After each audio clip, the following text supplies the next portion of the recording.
Hello and welcome to the Our Metroidvania podcast. I have here with me today Caldrath and Master. Go ahead and introduce yourselves.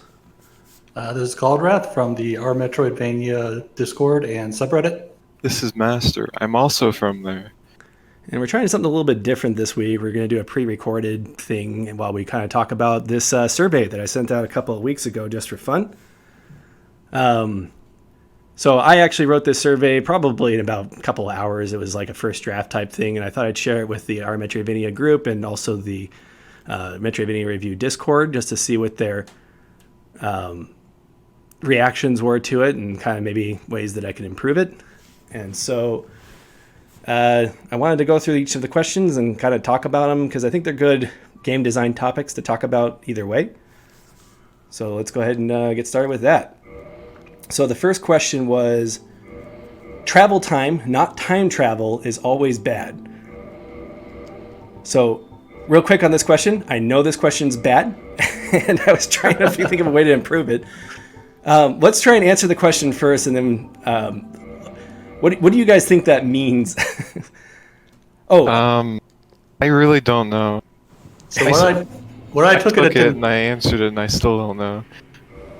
So what I took it to mean was that the amount of time that it takes to get to a given area is bad. Like having a high amount for that is bad. So real quick, I forgot to set the premise of each of these questions, quote unquote. They're all statements, and the requirement was that you were to put whether you strongly agree, neither agree nor disagree, or strongly disagree. So there's 5 answers to each of these questions. And yeah, that was kind of what I was trying to get at with the travel time question. I was wondering whether or not people had a problem with long distance traveling in Metroidvania games, or if that was part of the immersion process, that type of thing. So it sounds like you kind of understood what it meant, but Master still doesn't quite get it from the way the question was worded. How would you word that statement differently, Master? It also depends on the intent of the question, which, travel time can mean a lot of different things depending on the game. Like, is the time between a save point and a boss travel time? Or is travel time the time it takes to get from one corner of the map to the other? So those are 2 good questions. Those are good discussion topics as well. So let's start with the first or the second one. We'll talk about the boss thing in a second. How do we feel about traveling from one corner of the map to the other? Yeah, so I think that should take the minimum time possible. But you're in the camp that you think that a good map doesn't need fast travel. Right. So I think fast travel makes it so you can get from one end of the map to the other faster, but it does it in a detrimental way. So it's kind of like you have to weigh the options. It breaks the immersion, right.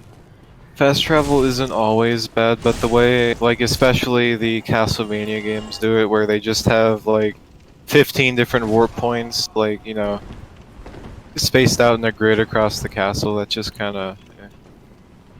And one of my problems with Vigil was that there were every single save point is also a fast travel point, and they're every couple screens, so there was literally no reason to walk anywhere. I mean, with some games it works really well, La Mulana really needs that fast travel between save points, for example. Yeah, the way that game's designed, it's absolutely critical that it has that. So the argument in favor of not having fast travel is the idea that you need to be immersed in the game's world. And like you said in Vigil, you felt like that took you out a little bit. How would you change Vigil to make that better, though? I feel like Vigil kind of needs the fast travel the way the map is designed. Do you think it would have been better off with Castlevania-style teleport points? Well, the map was designed with the fast travel in mind, so you need to redesign the map to make it work better without it. What I usually say is that fast travel is a crutch for bad, or I guess the kind of map design that I don't like personally. So I think optimally you would design your maps without fast travel, like without any fast travel, and then you add fast travel afterwards to like make the worst cases better. I'm not sure if fast travel should just be a band-aid solution like that, though. Though, I mean, if you're specifically talking about Vigil, I haven't played that game, so I can't comment on that. Like, obviously when you have fast travel, like, you should make sure you're using it well. And I guess you can make a map designed around the ability to fast travel. But I'm not sure if that's, I don't think that should be a priority when you're making your map. You should be focusing more on having it, not, it shouldn't need fast travel. You also shouldn't slap fast travel on at the end to make it as tedious.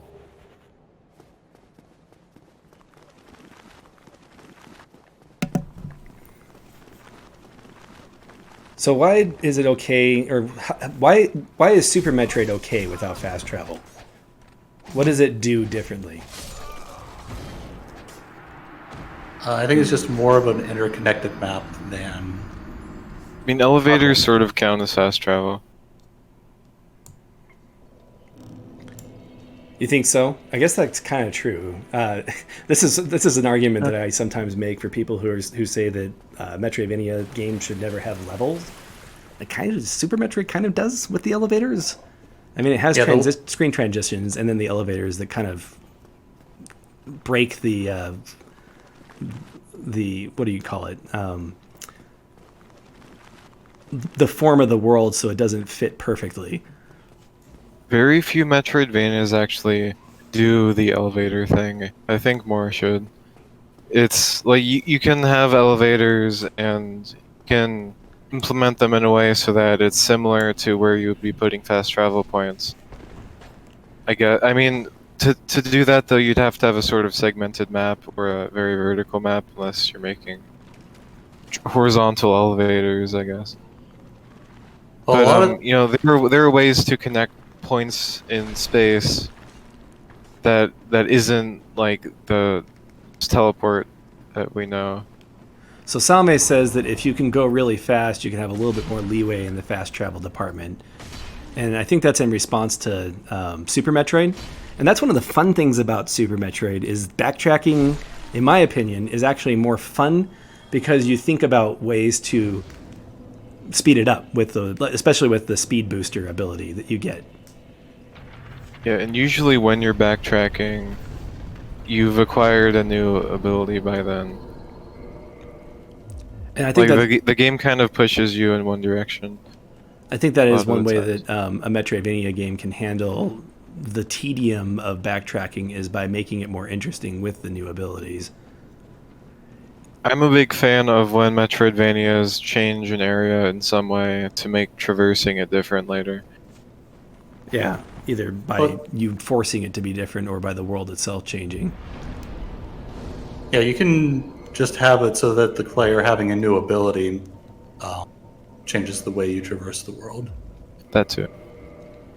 So just to go over how people respond to this question, 40% of the people who responded said disagree, and also another one person, 6.7%, said they strongly disagree that fast travel time or travel time is always bad, which I thought was interesting. And then on the other half of 40% said they neither agreed nor disagreed, and a couple of people said that they agree.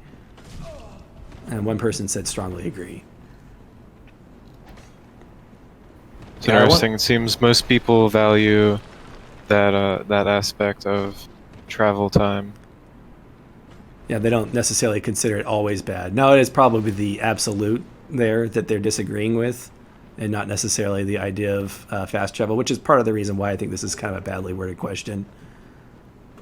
Yeah, I wonder how many of the people were just confused, and so I disagree with how confusing this question is. Yeah, that's true. Or I neither agree nor disagree because I do not understand.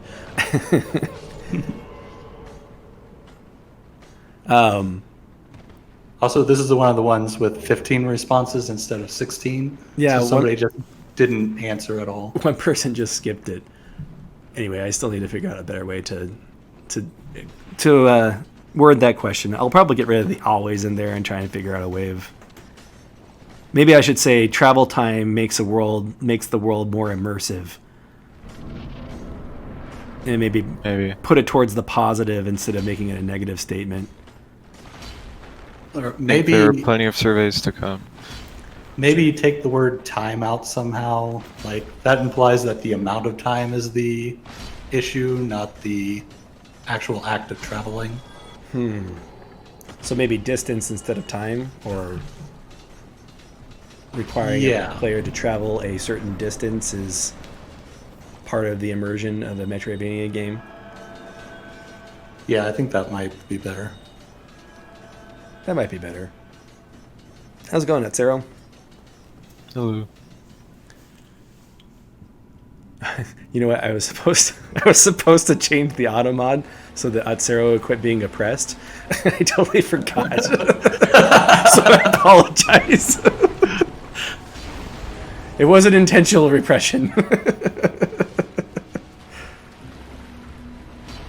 No, that's maybe that is a better question. Fast travel is always good in a game is maybe another question. However, that is my next question on this survey. Fast travel options improve the Metroidvania experience, was the question. How do you two feel about that before I go over the answers that people gave? I think I put regular disagree because they generally make it worse, but they can fix issues. Or I would prefer if they weren't there. So, Master, you're going to respond? I mean, it really depends on how the fast travel is implemented, because it's one of those, like I said earlier, it's one of those very case-by-case mechanics in a game where in some games it's solely, a positive, and in other games it just doesn't feel necessary. And then in yet other games it just feels like it's a band-aid fix to a bad map, just to make it tolerable to move through. Castlevania. Yeah. I mean, it's really hard when a game style or a game has been established as not having fast travel on every single checkpoint, and then along comes a game that uses that framework, like Vigil the Longest Night, that makes it so you can't, or that removes kind of that feel of the world. I can definitely understand that. My personal feelings on it, Salme says that he really likes fast travel, that he thinks it's better these days. I'm with you guys. It just depends on the game. I think it's really important in La Mulana. That game is very puzzle focused. It is not necessarily exploration focused. And because of that, being able to zip between the different areas so that you can solve the puzzle box, I think is important. And it looks like 56% of the people who responded, 9 out of 16 responses, said that they agree that fast travel options improve the Metroidvania experience. Almost 20% said they strongly agree, and only 2 people disagreed. I think that was one of those was you, Caldroth. Yeah. I think the Master was probably a neither agree nor disagree. Probably. So when something's this heavily weighted towards agree and strongly agree, it might need to be adjusted so that it's less weighted towards that, even if I am in the disagree camp. You mean we should talk more about the benefits of it? Fast travel. Or like or maybe give it a slightly more negative connotation. I don't know. It might be overly positive. How about Metroidvania games without fast travel options are worse Metroidvania games? That might be a way I could reword the first question. So kind of the idea behind a survey like this is you want to ask the same question 3 times, but in a different way. And that kind of calibrates the responses a little bit.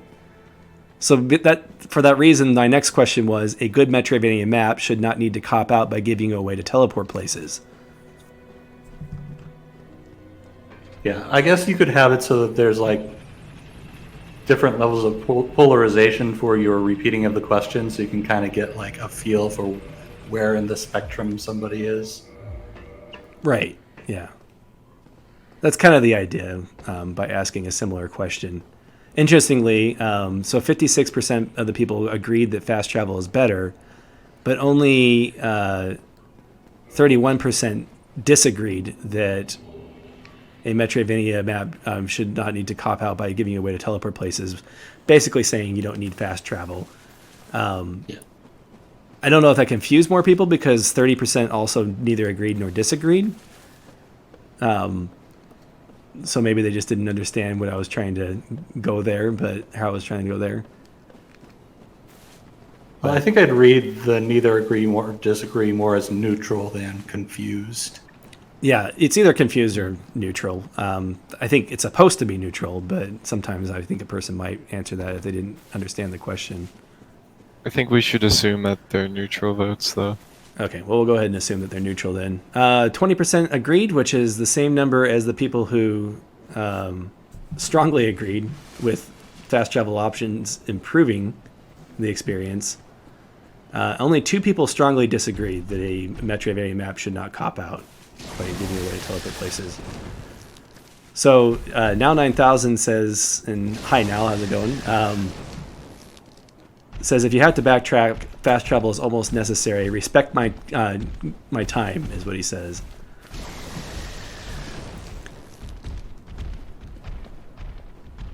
So yeah, he also says that we should pick a specific game to talk about rather than the genre as a whole, and I agree. As we've all been saying, it kind of depends on the game. But you know, the idea is to kind of get a feel of how people view game design topics. It might make sense to pick a specific game and then ask the people who have played it what, things like the fast travel, Hollow Knight, for example. People who have played it, do you think fast travel made this game better? And then you could set up a set of questions tailored to the specific game that you've chosen, and it might be more helpful. Might be easier to contextualize the responses. Yeah. So Now says, or Salme says that asking about games is hard because not everybody's played the same games. And then Now recommended Hollow Knight. So I think that if we put this on like the forum on our Metroidvania, and asked about Hollow Knight, then I think we actually might get a lot of legitimate responses from that because I think a lot of people there have played Hollow Knight at this point. How long has Hollow Knight been out? Has it been 3 years?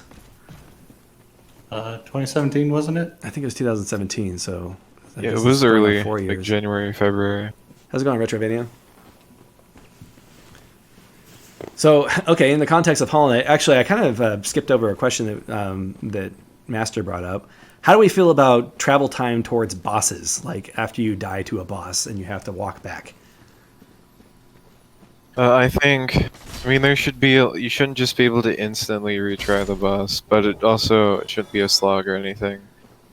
I mean, like... So you don't think we should be able to... right before a boss isn't necessarily a bad thing. But if you can just retry it immediately, there's a little bit less incentive to play carefully. Now says he's so confident yet so wrong.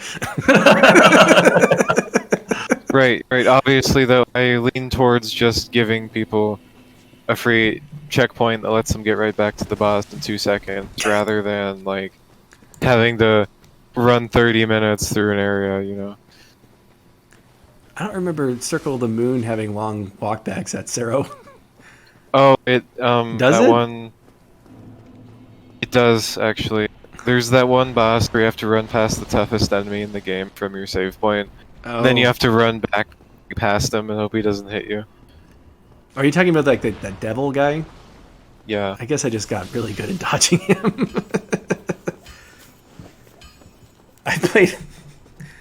I've played a couple of games where you kind of have to run past enemies, and Castlevania is one of those.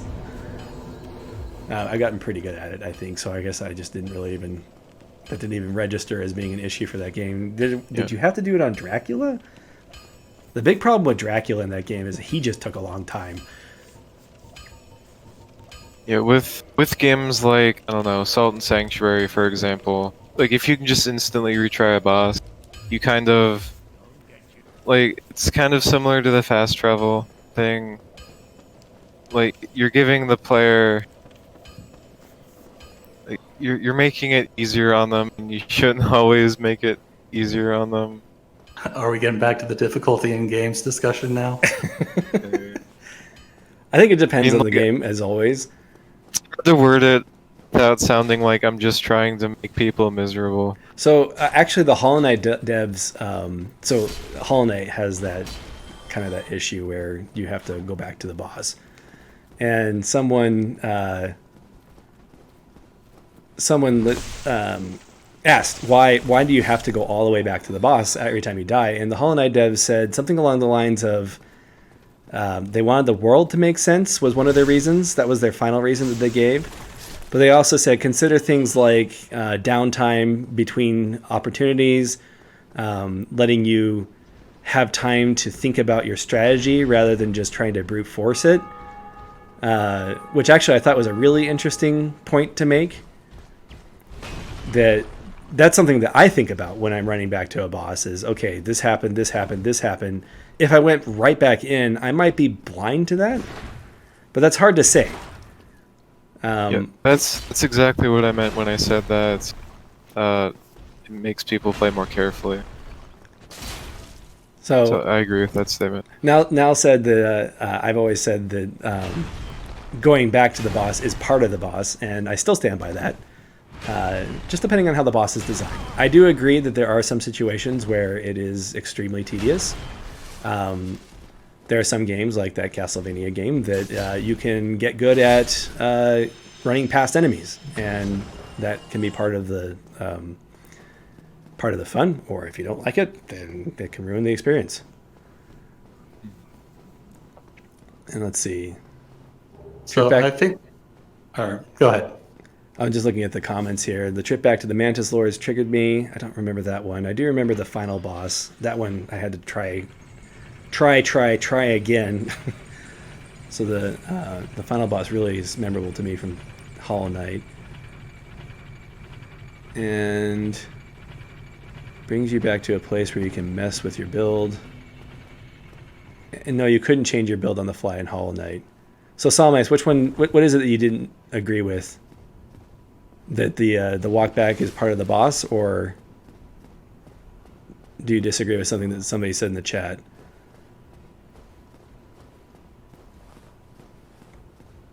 He forgot. Okay. What were you going to say, Caldroth? Oh yeah, so I think it depends on the style of game. Like there's some games where being careful is a major aspect of the game. But then there's other games where you just straight up fight the boss, and it doesn't really require you to be careful. You just need to execute better. And in those cases, it's better to just let them go back in. Go straight back into the boss. And then just try to do the execution better. So Cathedral made you spawn right next to the boss most of the time. However, it did require you usually to find a health refill to get full health before you could try the boss again. So it wasn't like a run back through a bunch of enemies, but you still had a little bit of downtime before the boss. So I think it kind of fulfilled the moment of thinking about your strategy requirement without adding in, enemies that you had to deal with. Yep. Things that can also feel bad are when you have a really long run up to a short boss that kills you quickly, and then you have to go through the run again. Or if it's a long boss or more like a lengthened boss encounter, and then there's several minutes of just getting back to the long encounter. People don't really like that. Yeah, you want to try to make sure the time spent fighting the boss versus the time spent traveling to the boss is a good ratio. Yeah, and I think that there are some games that don't do that well and some games that don't. So Salme says that he disagrees that the downtime between bosses is necessary for game design, that it's better that you're able to strike while the iron is hot. I think it helps with bosses like Mega Man's bosses are very pattern based, so being able to see the pattern over and over again does help. So retrying quickly would certainly benefit the player there. But none of the Mega Man games are actually designed that way.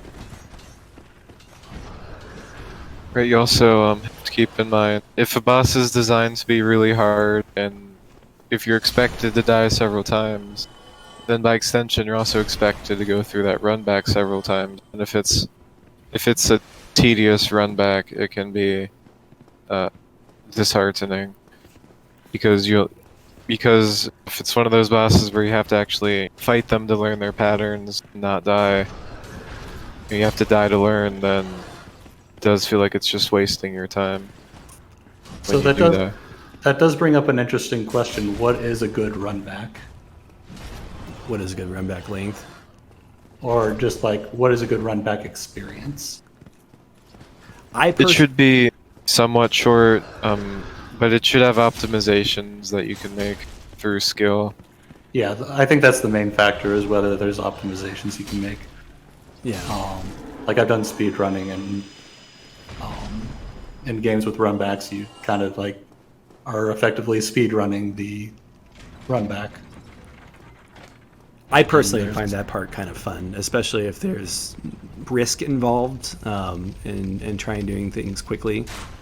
I think it can be really tedious if you're just like really scared of losing things or whatever, and then you do it slowly each time. That could definitely get really really tedious really quickly. And I understand if that's your play style, that would not be a good game design for that play style. So now said something that I think is interesting. He says, "I hate when games use your time as the primary resource to threaten in order to create tension. Play careful or we'll waste your time as a punishment." And I was thinking, is there any other thing that a game can take from you? Like, what else can you risk when you're playing a game? I mean, you can risk currency, I guess. Games don't really ever. But isn't currency take just upgrades time? away from you? Isn't time money, or isn't money That's time? true. Time is money. Couldn't you just go grind more money? So in a way, that's the only thing the game can take from you. So I guess the other question is should the game take anything from you for failure?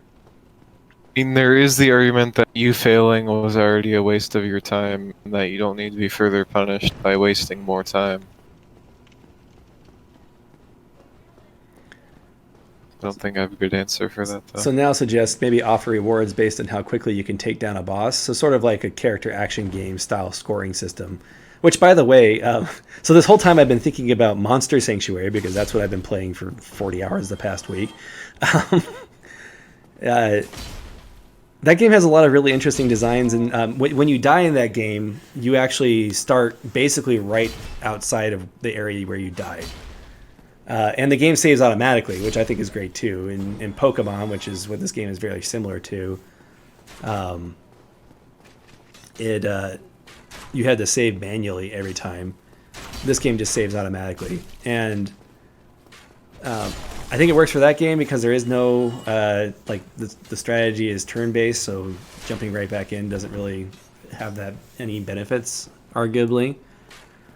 Or detractors. But another thing that it does is it rates you on every battle, and you get more loot, like better loot, based on how well you do. So even when you're going against enemies that are well below your level, you're incentivized to still beat them strategically to get that higher score, instead of just mashing the attack button like you so often do in so many RPGs. That's a good idea. I don't really like having ranking system just judging me, but I mean that's a good motivator for sure, to prevent you from getting bored with combat that's easy. So maybe a counter argument to that is that ranking systems are like being judged, and I could understand that too. It never feels good when you get through like Devil May Cry and you get a D at the end of the level when you thought you did pretty good. But on the My, same, oth- oh, go ahead. my other issue with the ranking systems is that it causes a negative feedback loop or positive feedback loop, depending on whether you're doing well or poorly. Where if you're already doing bad, it makes it so that you're doing even worse because your stats are lower, and vice versa. Right. You could argue that a rank system is actually a large time waster because you have to perform unreasonably well at an encounter in order to get the best rank. So Salme says ranking systems punish the ways that you play the game as well. That's true. I think that a walk back to the boss also punishes certain playstyles as well. I think that game design is going to favor specific playstyles. I think that's kind of an unavoidable issue. You're going to have an audience for whatever design you choose. Yeah, the designers of every game are going to have a way that they expect for you to play it, and if you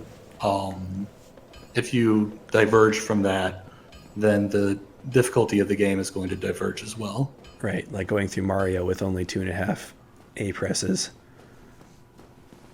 What's half an A press? Half an A press. Oh, do you not know about that? No. Oh, you should look it up. It's great. This guy, I think he's like Panico or something like that. He talks about they've been trying to go through Mario without pushing the A button, or beat Super Mario 64 while pushing the A button the least amount of times, and they're trying to figure out how to optimize it. A half A press is when you go into the level with the A button held down. And then you beat the level. So technically the button is pressed, but you didn't push it.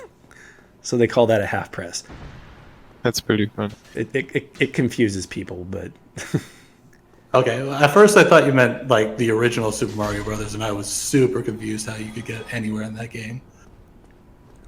so now points out that Nintendo's really bad about forcing you to do things their way. That's always the criticism they get. But every developer does it to some degree. I really have to respect Celeste and its assist options. Like, that really opened my eyes to a way that they could kind of have the best of both worlds.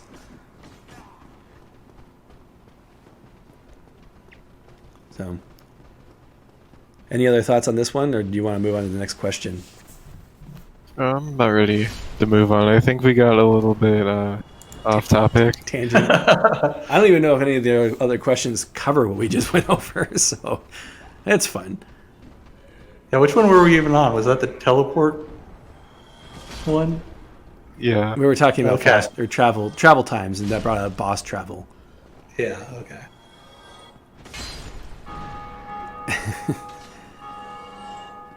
So let's go ahead and move on to the next question. Games should always provide in-game hints, so you don't have to look it up online.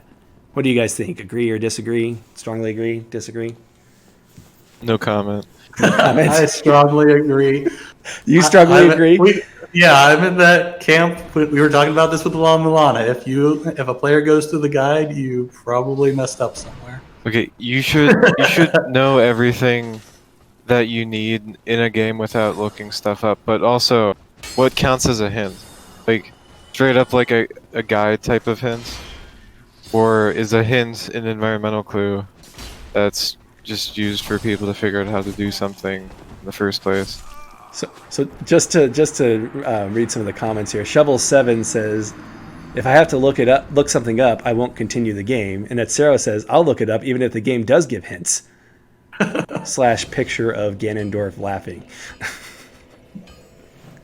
So I do actually like when games have, like, in the way that I'm thinking of hints. When I think of hints, I'm thinking of like a guided walkthrough sort of thing. And when I played the Myst remake, 3D, I think, are there several? I don't remember. There's like 5. Or do all of them have the hint thing? But anyways, I don't even know. It has like straight up a built-in walkthrough that you can choose to use if you're stuck on something. And it's really nice to have that in the game because then you don't have people like making guides and stuff for it because, well, the developers already gave you one. And if it's in game, it's a lot easier for the developer to present the hints in a way that it doesn't spoil anything except for the specific thing you're looking up. Exactly that. So So, Metroidvania says the game should provide enough clues, but not like some of these PS5 videos that just show you exactly what to do. So what I really like is, Salmas has brought up Phenotopia a couple of times. There's an oracle there that you can pay her money, and then she'll tell you where one of the energy or heart pieces are. And then like Monster Boy did a similar thing where you got a specific currency that had no other purpose other than telling you where treasure chests that you haven't found were. I think those are cool because there's an in-game cost for them. it also depends on what you're doing. Like, what is the hint for?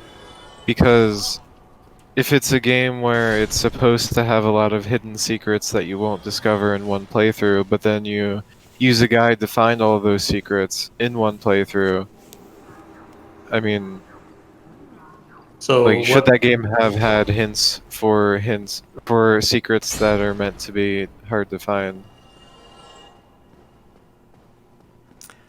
So what if it gave you the location? Like, what if you went into New Game Plus and then it told you where all the things were in New Game Plus?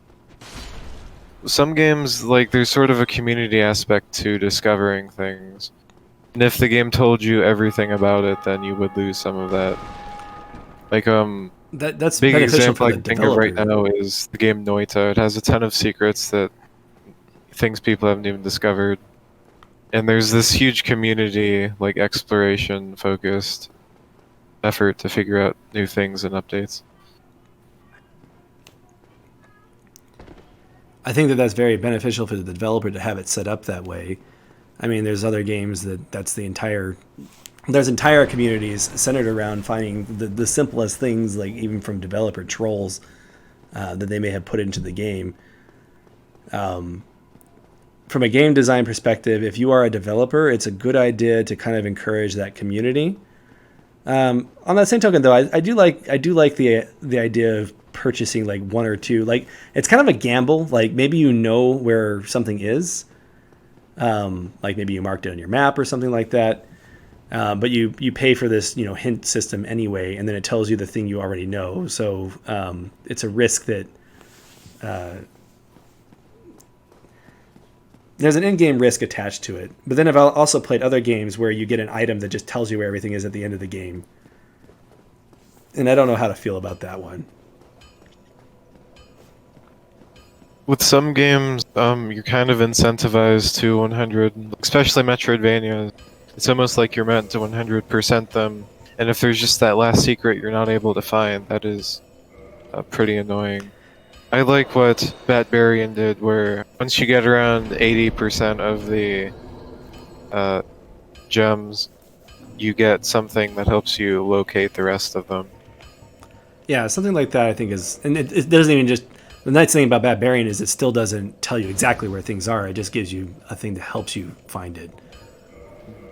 Let's see, Shovel says, how about those games that give hints after a certain amount of time have passed?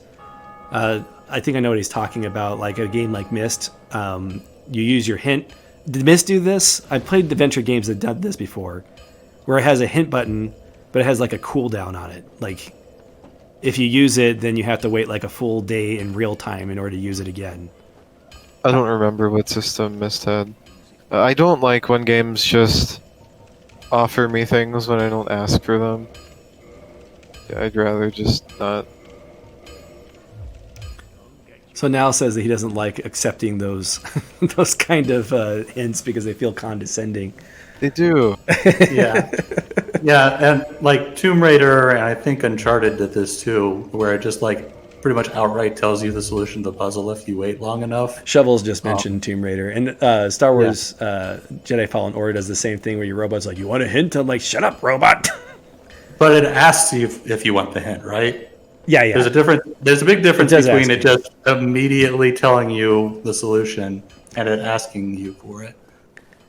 Wow, Like, that one of blog them looks is- important. Yeah, like one of them is more condescending and the other one is just annoying. Apparently, when Valve was designing Portal, they did a lot of playtesting so that they could put like arrows on the walls and stuff to keep people flowing through the game. But that game never actually straight up like gives you a hint or anything. It just subtly does it with the visual environment, which I thought was really interesting. Right, there's a big difference between that and what I would actually consider a hint. So Salmes, the music box in Alwa's Legacy is very similar to what Barbarian does, where it makes a chime if you're in a room with a treasure.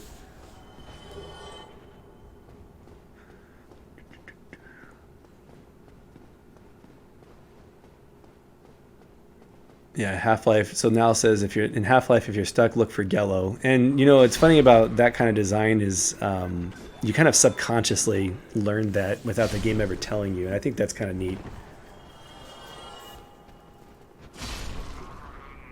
Right, like I don't think environmental like clues. I don't consider that a hint. I consider a hint something that's very deliberately telling you something. Sure. Usually with text or like a big flashing arrow. And in the context of this question, that was the intention, was when the game straight up tells you where something is. Would you consider the tablets in La Mulana to be a hint? No, that's part of the puzzle. That's literally what the puzzle is. But you could technically solve the puzzle without having that. Brute force, sure. I don't think you're intended to solve those puzzles brute force. I think you're intended to use the riddles and riddle it out. Well, some of the things are like break this section of wall here, and there's also some sections of walls that are identical to that you have to break without getting a hint. So are you saying that there should be only one hint for the solution to every puzzle? Sometimes you have to like, understand the lore of the game's world in La Mulana in order to figure out some of those puzzles. So Salme says that he doesn't like the chime items because he plays his games without sound very often, and that he thinks that every game should be playable without sound. Or most games. That's fair. That's an accessibility issue. Yeah, unless it's like a rhythm game. Oh. In which case, I mean that's just the way it is. You can play Guitar Hero without That's true. sound. You know what? I gotta look up on YouTube. There's a deaf person who's beat Guitar Hero. I mean, you can play Osu without sound. It's all visual. I mean, you can play any rhythm game without sound. It's probably just less of an enjoyable experience. So I've been playing. Unless there are some that specifically rely on sound cues, which I'm not sure if there are. I've Usually, been you're just Rhythm syncing Heaven up what Fever. you're doing with the sound. In Rhythm Heaven Fever, they block your vision often and make you use the beat. Now, technically, if you have actual rhythm, you still don't really need the sound as long as you push the button at the right time. But I think it would be really difficult unless you're listening to the music. And I think that's okay because that's the specific skill that is testing. But it's something like, finding treasures in Barbarian, for instance. Flashing the screen with the sound effect wouldn't be too hard to do. Well, it might it might have been something else. I think there's a little exclamation point above Pip when you enter a room, and there is a treasure.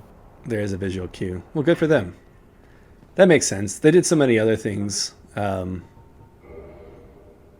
accessibility-wise. Barbarian did, so I think that worked. So, as for how people responded to this question, 43% agreed the game should always provide in-game hints, and 20% strongly agreed, and only 12.5% disagreed. The rest were neither agree nor disagree. So people really think that the game should have in-game hints. I think people are wimps.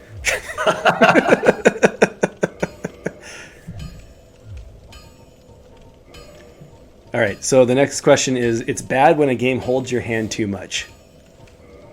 I was told this was a bad question. Yeah, because of the too much, you automatically set that. I mean, I don't know. With some of the answers to that last question, I feel like those people might like having a game hold their hand. Yeah, they might want 62%, to- 62%, actually 75% people, or no, 62 and 25% strongly agreed that it's bad when a game holds your hand too much, and 62% agreed. Yeah, so they might think that it's bad when a game holds your hand too much, but they might not think it's bad that a game holds your hand. So I should just cut that sentence off and say it's bad when a game holds your hand. Yes. I think that's a bit vague though.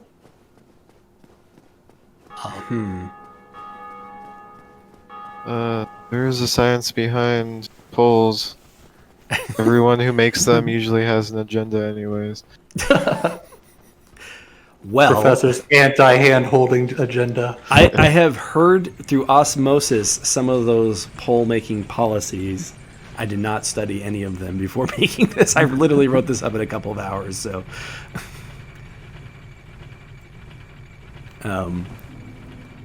so now says, what does hold your hand mean? So what do you guys think? What does hold your hand mean? Guides you through the challenges. When I think of holding your hand, I think of something that's unnecessary to the experience of the game. Like, if you're walking down a street and then some dude just like comes up to you and holds your hand to walk you down the street, and you're perfectly capable of just walking down without having some dude come up to you. That was a terrible analogy. I'm sorry. Does this happen to you often? In a sense. So Atsero says it means the game thinks you're too stupid and helps you a bunch. And then Nal says that the word coddling is probably better, keeping you from suffering the consequences of your actions. Maybe that, but sometimes hand-holding is before you even have any consequences of your actions. Like, you want to do something, but then the game excessively tutorializes that thing you're trying to do, even though you already know how to do it, and you can't skip it. Atsero says, let me suffer.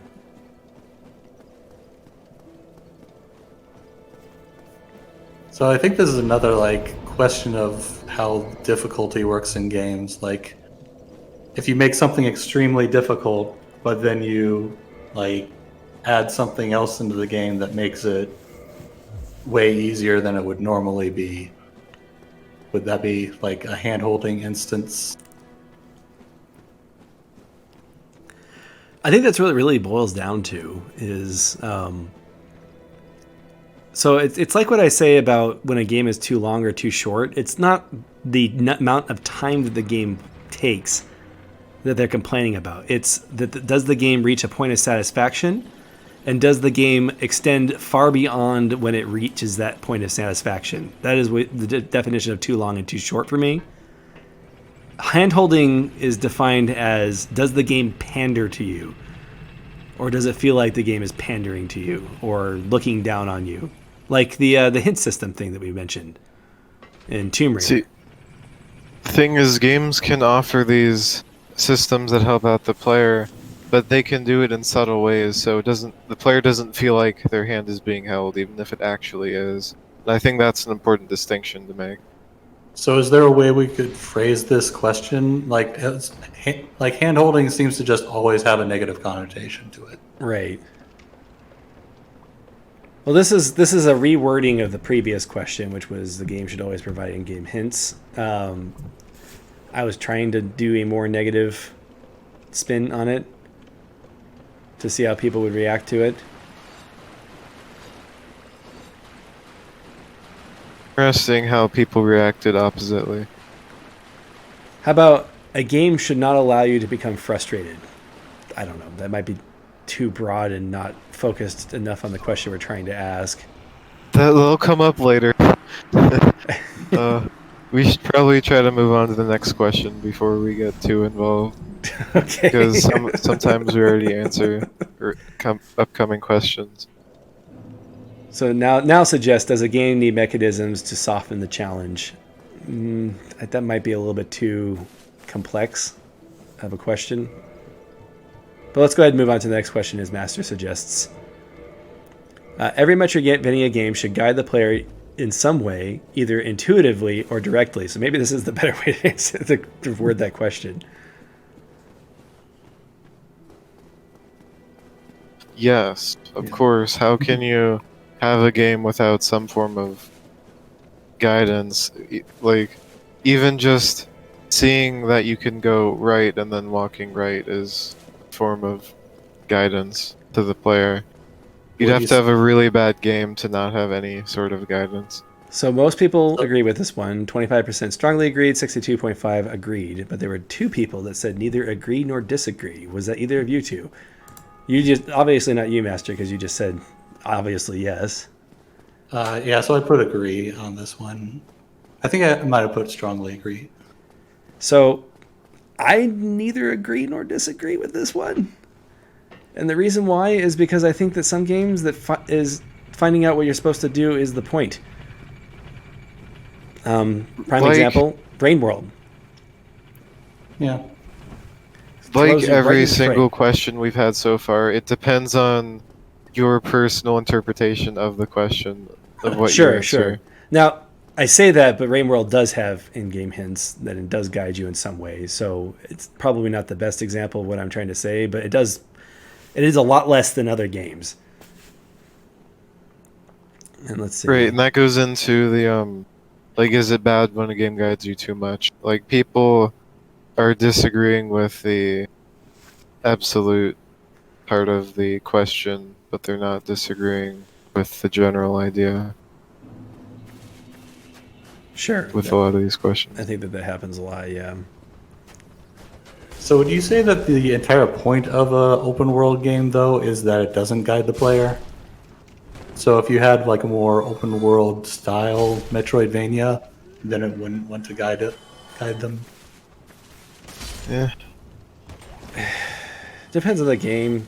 So I played one game called, I think it's like Blessed Earth or something like that. It was sent to me, and I kind of decided it wasn't really Metroidvania enough. But that game literally tells you nothing. And that was a problem with that game. But I don't necessarily think that is always going to be a problem. I'm open to the idea of a game putting you in there with no direction and then you just kind of find your way. It harkens back to, there's a game called Starflight it was on the Sega Genesis. I think it was on like computer systems as well. And you had a goal. You were supposed to find planets for the Earth to colonize because they had messed up Earth or something like that. Like new colonies for the planet Earth. But there was like a dark underbelly in the universe that you could discover and resolve on your own. But the game wasn't, being the era that it came out, didn't give you a ton of information in game. And there was something magical about that. And I think that you could still create an experience that's completely unguided. But on the subject of open worlds, is there any open world game that doesn't tell you anything? Probably not. So, going back to the guidance thing, like, I think just making lots of obtuse secrets, like with the Noida example, that's the current best way to make an sort of unguided experience, as in there's still secrets you can discover on your own. Because if even the community doesn't know about everything, then like how can you be like you can't Google it if other people haven't talked about it. I think that's something uniquely video game too, that community aspect. That I think personally think is kind of cool. There's people that discuss like movies and things like and TV shows. Right, that's usually about interpretation or occasionally some obscure detail, rather than like in exploration. You can't do an exploration. So Salme, a movie in that way. Salme's brought up the original Minecraft as an example of a game that didn't give you any direction at all, but people built entire cities in that game with no direction. So That's true, Literal but everyone sandbox used there. the internet, and then they just added crafting recipes into the game. So in So- the achievements. So back to Calderas' counter argument about talking about movies and the community aspect. Depends on the movie. I agree that there are some movies that have layers to them that are able to be discussed, but there aren't perspectives in a movie. You can't find a room that nobody else has found in a movie because the movie is what is on the. It's a 2D display of what is happening. You could find something on like a certain frame of the screen, Sure. like on the screen, that nobody's noticed before. I think this could be a really interesting movie if somebody made this. That's always just the kind of bloopers thing. Usually, there isn't actually information conveyed in those glimpses you may have in a single frame. Those are still interesting to find, and those you could consider those secrets in a way. Now says that games like Noita are puzzle boxes, which are fun to solve as a group, and I agree. I think that incorporating the community into your game is something that needs to be explored more. Like I think it's great that some games that are normally single player added online features to make them unique in their own ways as well. I think a lot of games just take for granted that people will talk about their game. Maybe some developers, maybe. So I play a lot of games that basically nobody knows about because they're smaller developers or whatever that sent me a key, and I would have really liked it if there was a community around some of the games that I played. Like Mortal Mana, for instance. If there's no community, where are you going to get a guide from? Right. I play a lot of games where a guide just simply is not an option for me. Mortal Manor was a game like that where I was just like, I'd really like it if I had other people to talk to about this. Yeah, there was one point in Vision Soft Reset where I'm like, I have no idea where I'm supposed to go right now. And then there's like nothing online about it. Yeah. Vision Soft Reset was fun to solve by myself, though. Eternal Return is a great example. Salmace brings that one up. I'm glad that I have Salmace to help me with that game because I think that there is... The nice thing about Eternal Return, though, is that, and that is an example of a game that doesn't give you any direction, is that you are kind of rewarded for checking corners and checking every corner. So, I don't know. That's why I say neither agree nor disagree with this question. I think that I think it's a good thing to do, depending on what you are trying to present. But maybe that's not what you want to present. Perhaps it's time to move on to the next question. Yeah. Now I was bringing up how in game FAQs there are people who made these 100-page guides for whatever game. It was interesting that people had that kind of dedication. I think it's kind of been replaced by wikis these days. Yeah. All right, here's a big controversial question. This one has kind of an evenly split response. It does bias a little bit in one direction. It is unfair game design can benefit the game as a whole. What do you guys think? So I think part of the problem with this question is that it's kind of like a two-parter. Like, what do you think unfair game design is, and then also whether or not it can be beneficial. Right. Great. This is just like such an abstract question. There's no chance anyone can actually answer it accurately to their beliefs. You think so? I think everybody has their own idea of what unfair game design means.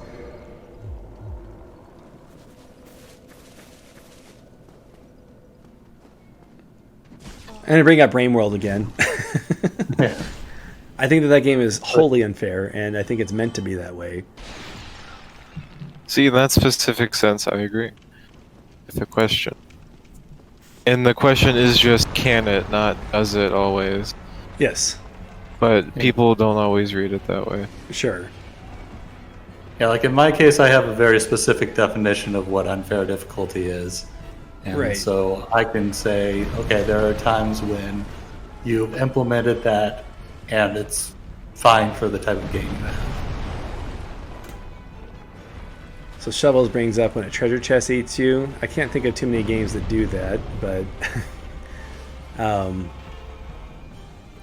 Isn't there some game that you were playing where it had mimic chests but no regular chests?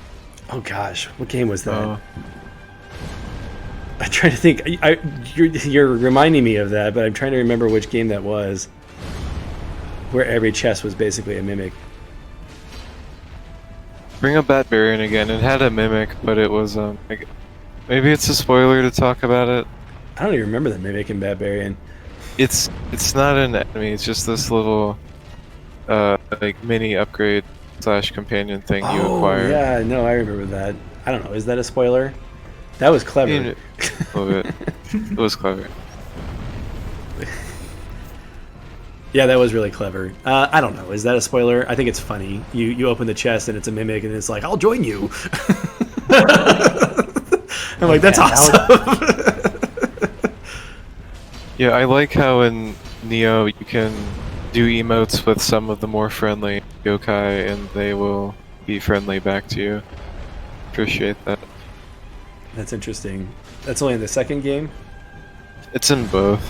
There's probably maybe the mimic thing specifically is with 2, but in both games you can interact with some of the enemies.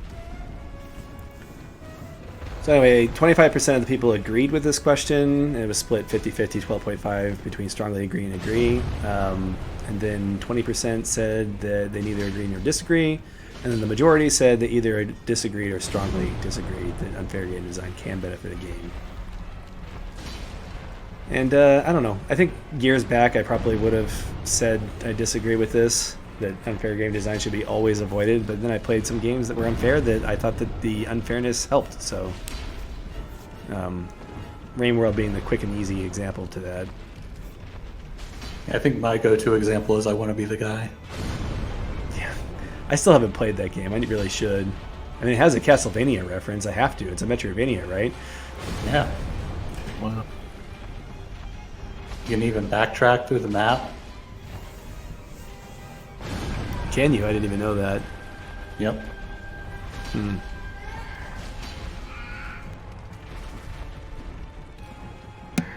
So the next question is related. The next 3 questions are all related. So the next question is: frustration is a fundamental part of a meaningful challenge. Asking the same question but differently. Get pretty much the same responses. Let me see here. No, actually. Well, I mean, more people were neutral. More people were neutral on this one. But you're correct. It was about a 50-50 split between either neutral or agree. In fact, actually, less people straight up agree with this one. So apparently more people thought that unfair game design was okay. So, like, a lot of people thought it was required, and then a lot of people thought it wasn't at all required. No one thought it was, like, kind of, sort of required. Yeah, I mean, frustration doesn't mean unfair. So a game can be unfair and you can play it and not be frustrated, but some people get frustrated more easily than others. Sure. So can you have a meaningful challenge without frustration? 50% of the people disagree, 12.5% strongly disagree. And we didn't even reach 25% agree.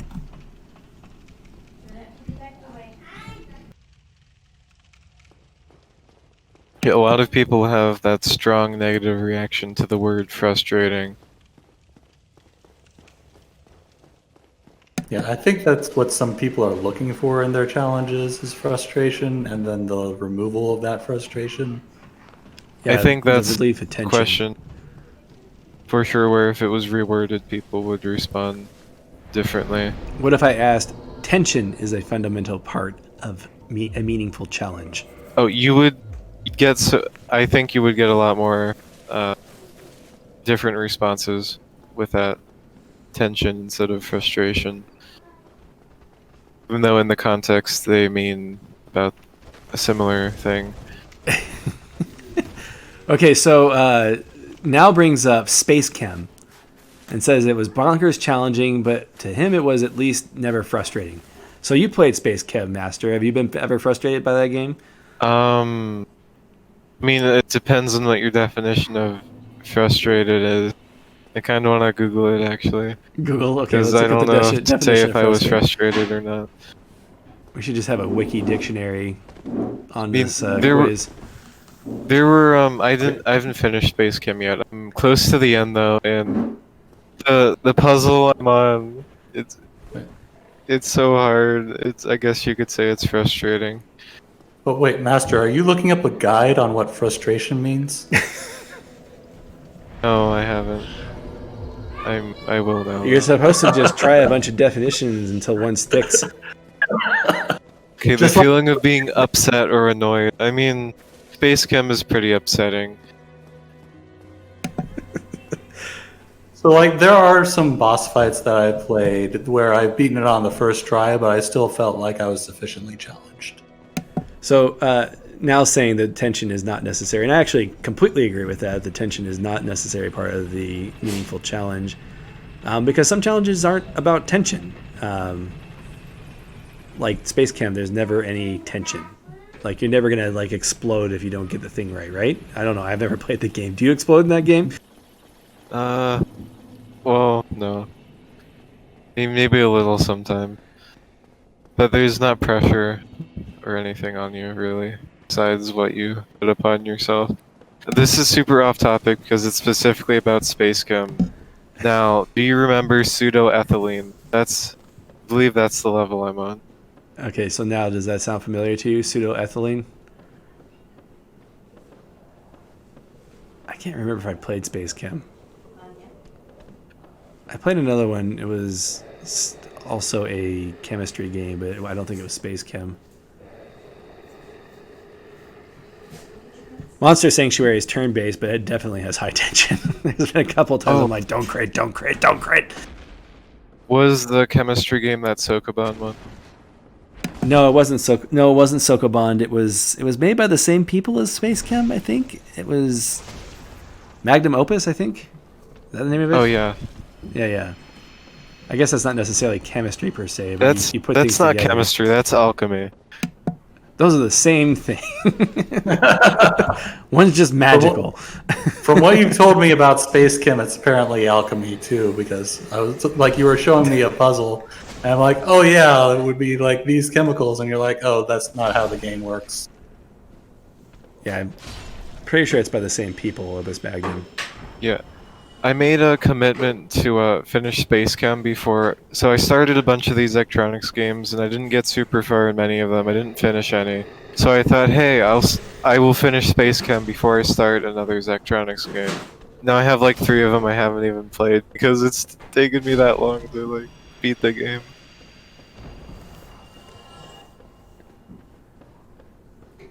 So I think that as far as frustration being a fundamental part of a meaningful challenge,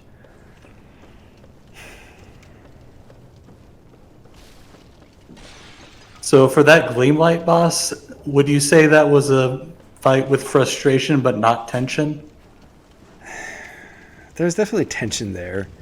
So I don't think that saying that it is part of it necessarily denotes that it's a good thing. The problem with Gleamlight is that, well, first off, I didn't get any release because I didn't actually beat the boss. So tension and release is one way that a game can reward you. I mean, that's pretty much any challenge in any game. Yes. That's like defined to me. That's a fundamental part or definition of the challenge in an action game. Obviously, it's not the same thing in like a puzzle game. I'm gonna have to think of good words to describe what makes a puzzle game satisfying. But as far as like the Gleamlight boss, like trying to describe why that boss was bad, I think it's because, well, like I said when I was playing that boss, it was like my own personal hell. We were kind of in a stalemate. because we were both healing off of each other and the battle was just not ending. I don't know. It crosses a threshold of tolerance, I guess, for the shenanigans that it was pulling.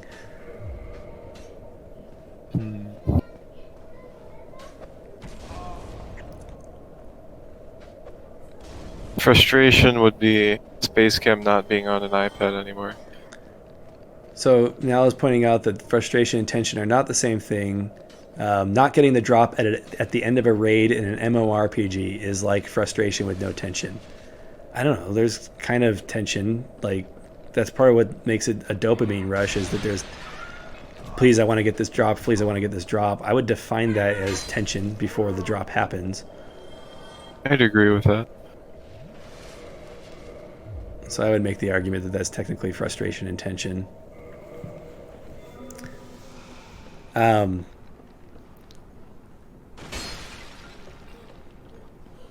During a run back to a boss, you may feel frustration, but do you feel tension? Probably depends on how many, like what you stand to lose if you like do the run back wrong. Maybe. In a game like Salt and Sanctuary, where you can lose stuff and then you need to pick it back up, there'd be tension there, but not all games do that. Yeah. Otherwise, the only thing you're potentially losing is time, which is money, and so the same thing again. Right. Yeah, I don't think the loss of time necessarily creates the tension. I mean, obviously, like, challenge and then you die and you have to do it again. That's a loss of time. But maybe you know what I mean. It's hard to really pin down what makes it good. Like, I'm thinking about like a survival horror game.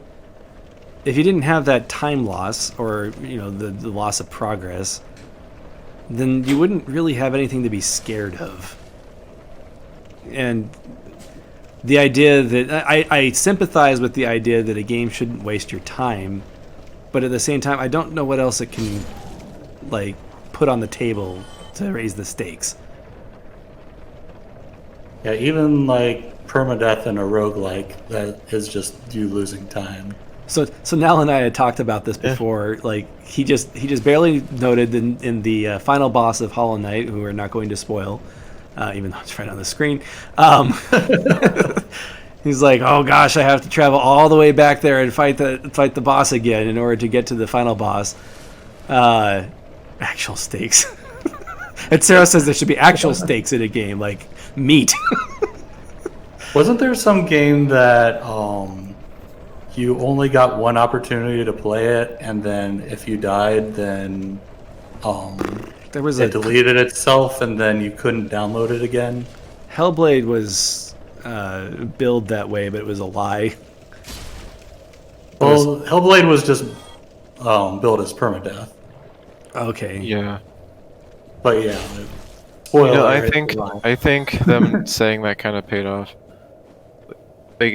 It's not a thing a developer would usually claim, so it's not like you would just assume that it's not true. I don't know. I thought it was really obvious that it was untrue. I mean, okay, it is obvious that it's untrue, but there's a lot of dumb people in the world, is what I'm trying to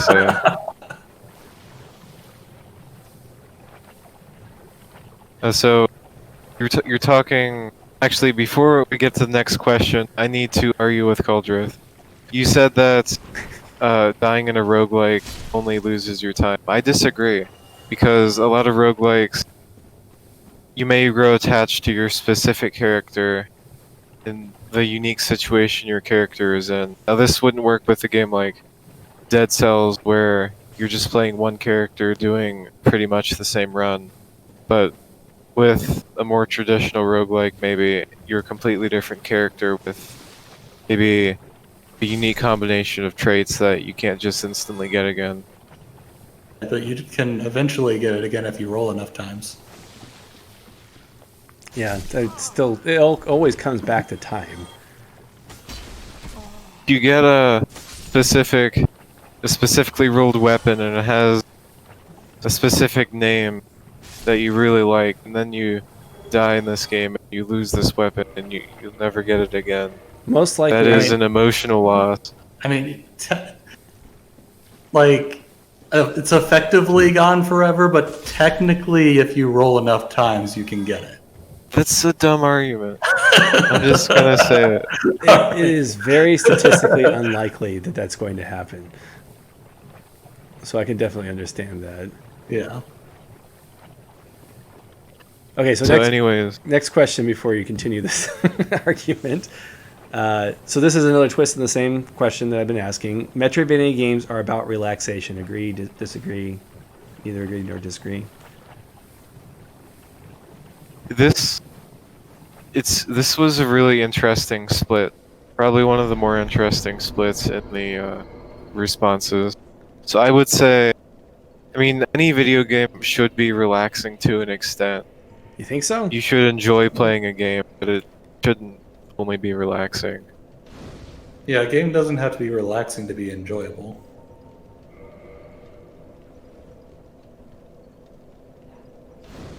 I mean, so I don't necessarily think Metroidvania, I don't think they're about relaxation. But I mean, for some people, relaxation means different things. I think Metroidvanias are about exploration, and for some people, exploration is incredibly relaxing. For some people, it's not. And there's also different games that are like trying to get different emotions. Like Yoku's Island Express is like an extremely positive game compared to like I would put that on my list of most relaxing Metroidvania games in existence. Right. yeah. And so, Metroid, I guess the way the question is framed, Metroidvanias aren't about relaxation, but of course they can be or cannot be relaxing. It's just not, like, them doing that is not relevant to them being Metroidvania, like the definition. Going to the titular Metroid, I think that game from the beginning has always been a little bit about horror or a little bit about giving that uneasy atmosphere. You might feel relaxed playing Super Metroid once you're used to it, but I don't think it was designed to be relaxing. I agree. And then Castlevania, on the other hand, that game kind of, like that series is kind of all over the place when it comes to tone. It's gothic horror and then like not really horror. Right. It's campy horror. Depending on which one you're playing. Some of them do the horror aspect better than others. I think that Symphony of the Night probably would have been closer on the horror side of the spectrum if it wasn't for the goofy voice acting that came along with it. Yeah. And that it's not a very difficult game. That part, yeah, that is also true. I think like Castlevania 3 is genuinely spooky from being an NES game, you know. But yeah, I don't think relaxation was ever the ethos of either of the two main series that make up the Metroidvania name.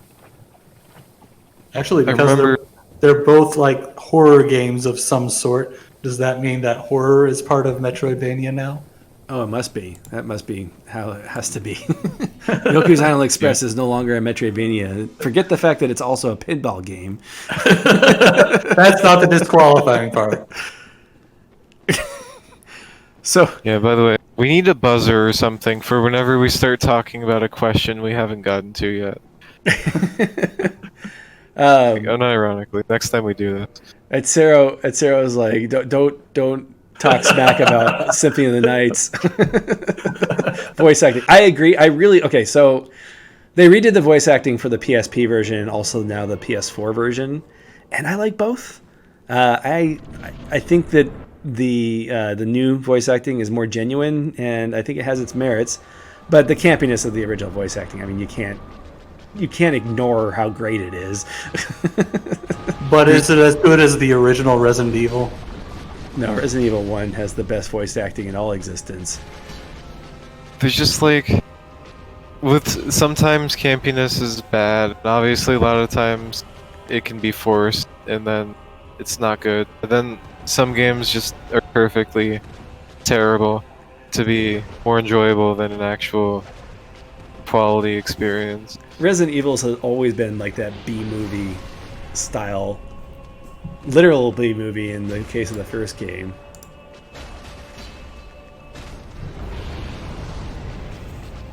But I don't know. It just depends on the. So bad it's good is very delicate. Yeah, I feel like the later games they were trying to be more serious though. No. Like which one are you referring to? I guess there is boulder punching. Yes, like wait. I don't think Leon ever punches a boulder. Yeah, but Leon's jumping through windows or saying "rain or shine, you're going down," or saying your right hand comes off when the guy, like Leon was doofy action hero in that game. Yeah. And then, so like, yeah, now brought up Resident Evil 7, and yeah, I think they got a little bit more serious with that. The Resident Evil 2 remake, I think they were trying to be a little bit more serious, but they just cannot escape their Capcom camp. There's just too many goofy parts in that game. I played an hour or two of I believe it was called Revelations 2. You know, one of those sort of spin-off titles. Those are so bad. I don't really remember much about it, but I don't remember any boulder punching, so maybe it was supposed to be more serious. No, I haven't played Revelations 2, but Revelations 1 was just like, what? What is going on? Right, a game can have an incoherent plot, but that doesn't mean it's campy. Also, another thing about campiness is that people will use it to excuse just like terrible plots, and like you can have something that's campy that also doesn't have a terrible plot. Sure.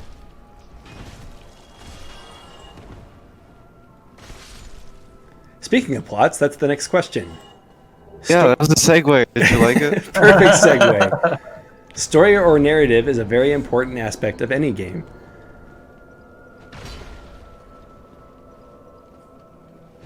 Well, Tetris exists. Depends on what you mean by very important. Like, I mean, I agree with saying it's an aspect of a game. It's nice sometimes, but you know me, I'm not much of a story-based game guy. But if like I prefer a more minimal story, but you know, obviously it's better when the story is stronger.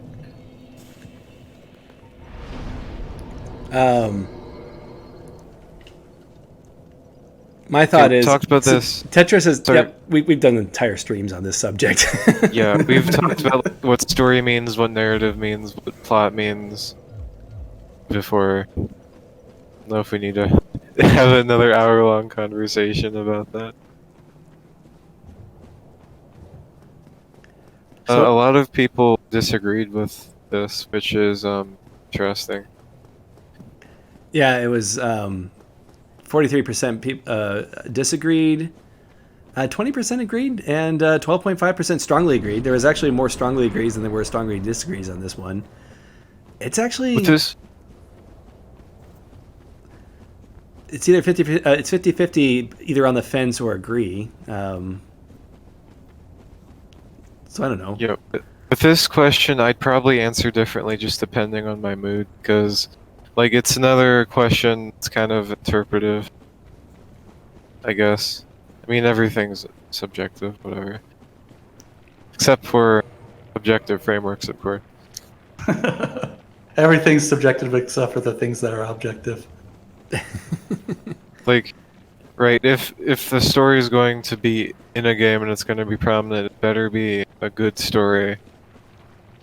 And I prefer games where, you know, the focus is on exploration or something over a story in my Metroidvanias. So but that doesn't mean I hate stories. So I think I do hate Oris, though. I think I hit agree on this one. I don't remember if I put agree or strongly agree. And that's in the context of Metroidvania specifically. I think that story is important. But when I say story, I'm including the entire gamut of what that could mean. Like theming is, I think, important. Like Gato Roboto, not exactly Shakespeare, but being a cat in a robot suit is what makes it fun. And I think that theming is very important. Now, looking at it in the context of every game in existence, I think Tetris is the primary counterpoint, or is a great counterpoint to that. But I don't think you can have a Metroidvania game without at least a foundation of theming that's interesting. Does Gleamlight have theming? Yeah, it does. I don't know what the theme was, but it was there. We didn't get far enough to really discover that, I think. And Iconoclast is an example of a game where the story is the main draw, and that's not what the question is asking. The question is asking, is it a very important aspect of the game? And I think it's a very important aspect of every Metroidvania. Is it a core aspect of the game? And I would say no. I don't think story matters that much in Metroidvania games, as long as it drives the player forward. And I think using Gato Roboto as an example again, its way of just giving you a lighthearted theme to look forward to, or something to look forward to, was all it needed to do.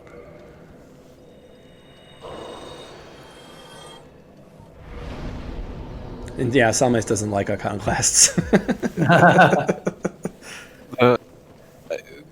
Stories that aren't super intrusive but still are meaningful are nice. Yeah. A lot of that can come down to how many cutscenes does it have? And how many are unskippable? Segue time. Oh, yeah. So the next question, he's trying to move us Just gonna forward. say segue every time. He's like, it's already 8:20, guys. We got to get through all 50 questions tonight. The question is, the statement is, there should never be cutscenes in a Metroidvania game. Agree or disagree? So I think the problem with this question is you put another absolute in there. So we're saying we should probably avoid the absolutes. Yes, I understand that was a that was a major complaint. Yeah. It's easy to disagree with this because in a game that is focused on a story and telling the story through cutscenes is like important. I mean, I'm assuming Iconoclast has lots of cutscenes. Iconoclast is probably at least 30% cutscenes. See, I don't like that kind of Playtime-wise? game, but that doesn't mean I think that kind of game shouldn't exist. Sure. It's just a way of presenting the story, and I don't necessarily think it's... So if you're going to present your story that way, your story better be good. It's kind of my feeling on it. Like, the more intrusive the story becomes, the more important it is that story is good. Like, if Robbie Ribby required you to watch all of its cutscenes, then my feelings on that game in general would be a lot worse. Yeah. I quit playing Robbie Ribby the first time and then was like, oh, I can just skip all the cutscenes. And then I really enjoyed the game. Oh. With something like Super Metroid, you can say it has a great story.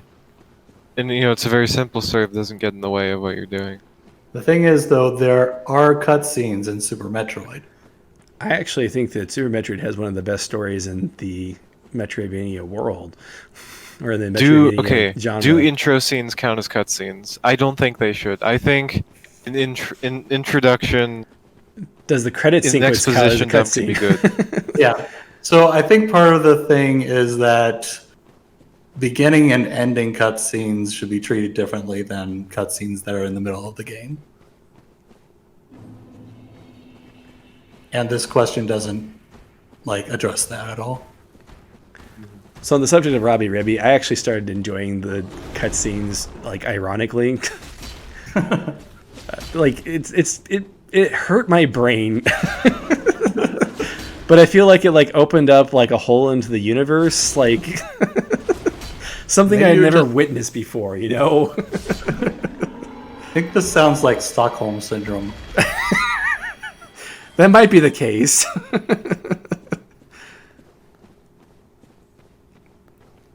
Okay, so next question is, it's better when the main character can't talk. Agree or disagree? Once again, it depends on the game. Yeah, that one. This is one I'm very neutral on. This one was These are so hard to answer. so yellow is the color for neither agree or disagree, and this is Pac-Man here. Like most people are like, depends. Yeah, I think you want to put like certain cases where it's better that the main character can't talk. So if the Right. game has voice acting, I hate it when my character just randomly shouts things. It annoys me. Like, oh my gosh, those bandits are gonna get us. I'm like, ugh. Charlotte, All right, Captain Obvious. Jonathan. But it's also weird when there's voice acting and like all the other characters are talking and then your character's just standing there never saying anything. Yeah. I prefer I prefer my character to have either not talk or just have like a minimal speaking role. So Or like characters are, you gotta project yourself onto the character. So now that asks an interesting question.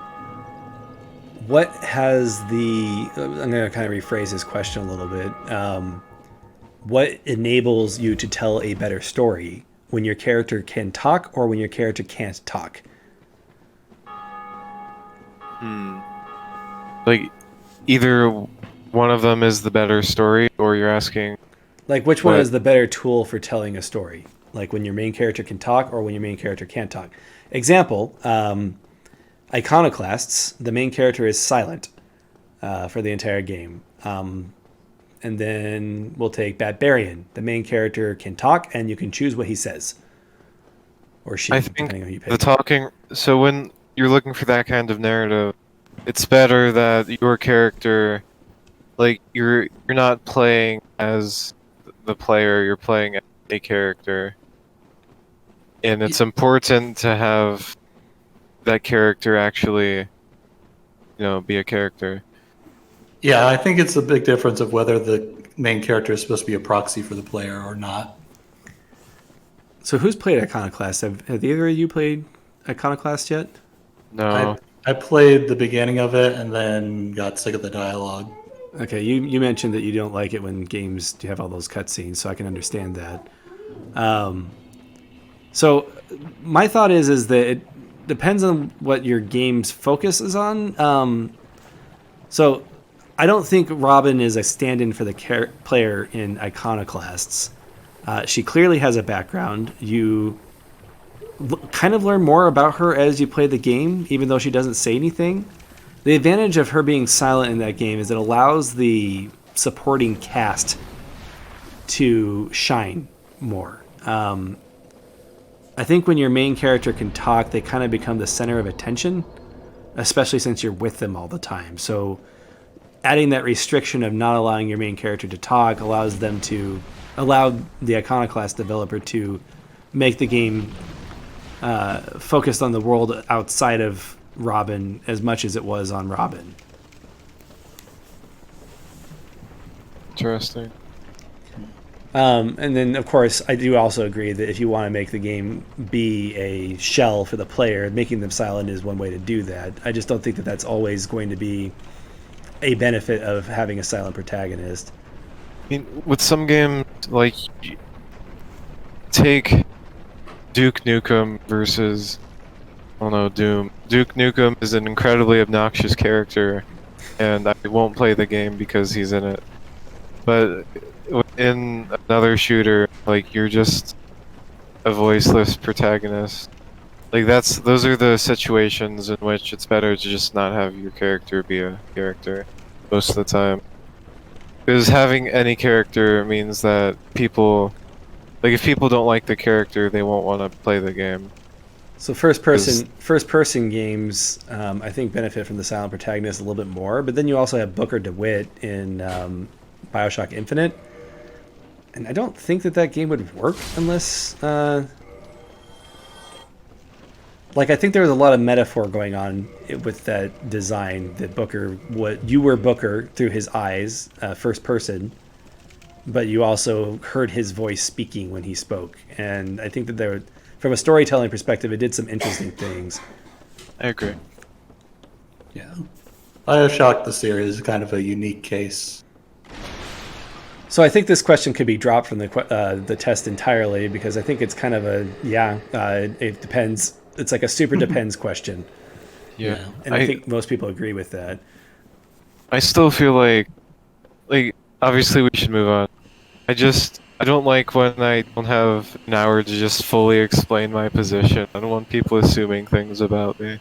But yeah. Well, okay, so real quick, I just want to look at something that now brought up. Bioshock 1 versus Infinite. Bioshock 1, it was a silent protagonist. Infinite was a speaking protagonist. Bioshock 1, it was definitely supposed to be a stand-in shell for the player.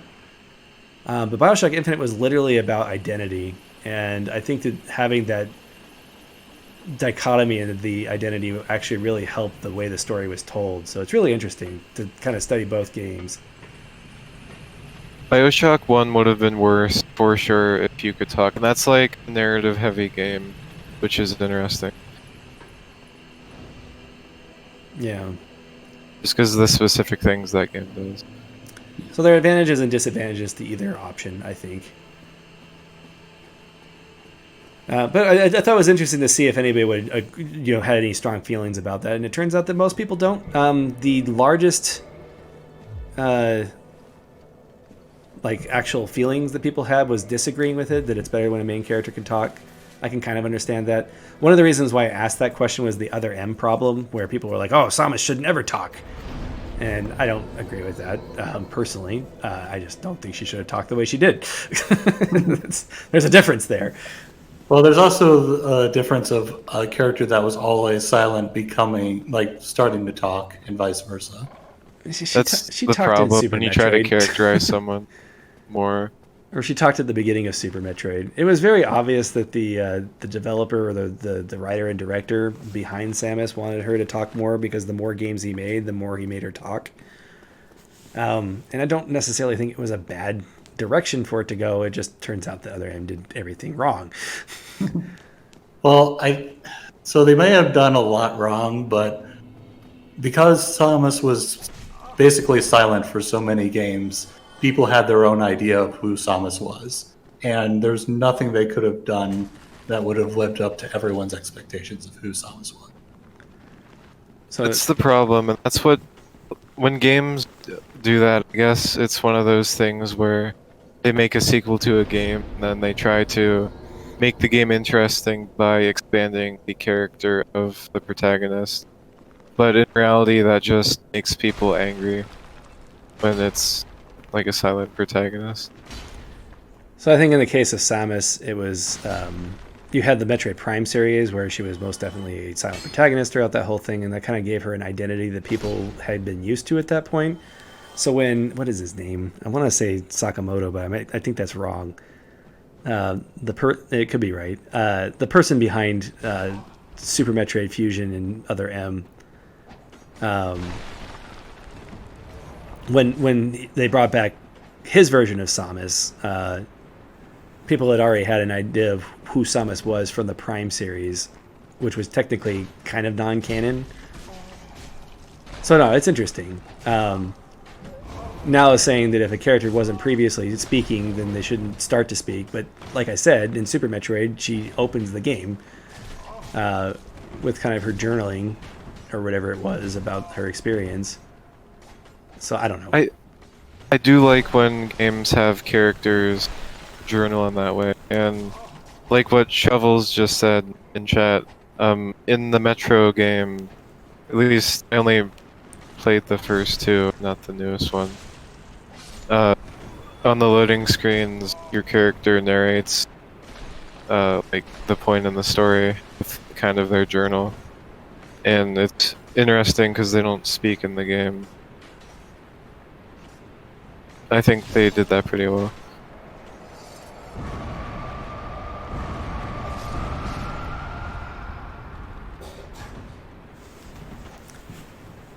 All right, so let's go ahead and move on to the next question. I'm sure we'll probably bring up silent protagonists up in the future again. I think it's an interesting subject. At some point, talking more about Metroid is something I like doing. So because I like the debate. Music or music direction is crucial to any atmospheric experience, is the question. What about the lack of music? But yeah, I agree. Music direction was kind of where I was trying to include that lack of music aspect. Yeah, this one was like pretty much all agree. Yeah, it's pretty much all agree. Over 75% agree, 25% strongly agree. And only, what, 2 people disagreed? Oh, 1 person disagreed. And then, so, yeah, it was pretty much agreement on this one. Any thoughts on that one? I mean, sound design is just kind of one of those things that contributes a lot to atmosphere and visuals, maybe limited. Yeah, I think maybe changing this one to be more comparative, like music or music direction is one of the most important things to an atmospheric experience, or Oh, you mean just add an like- absolute in there? Certainly, No, bad not music can really affect an experience.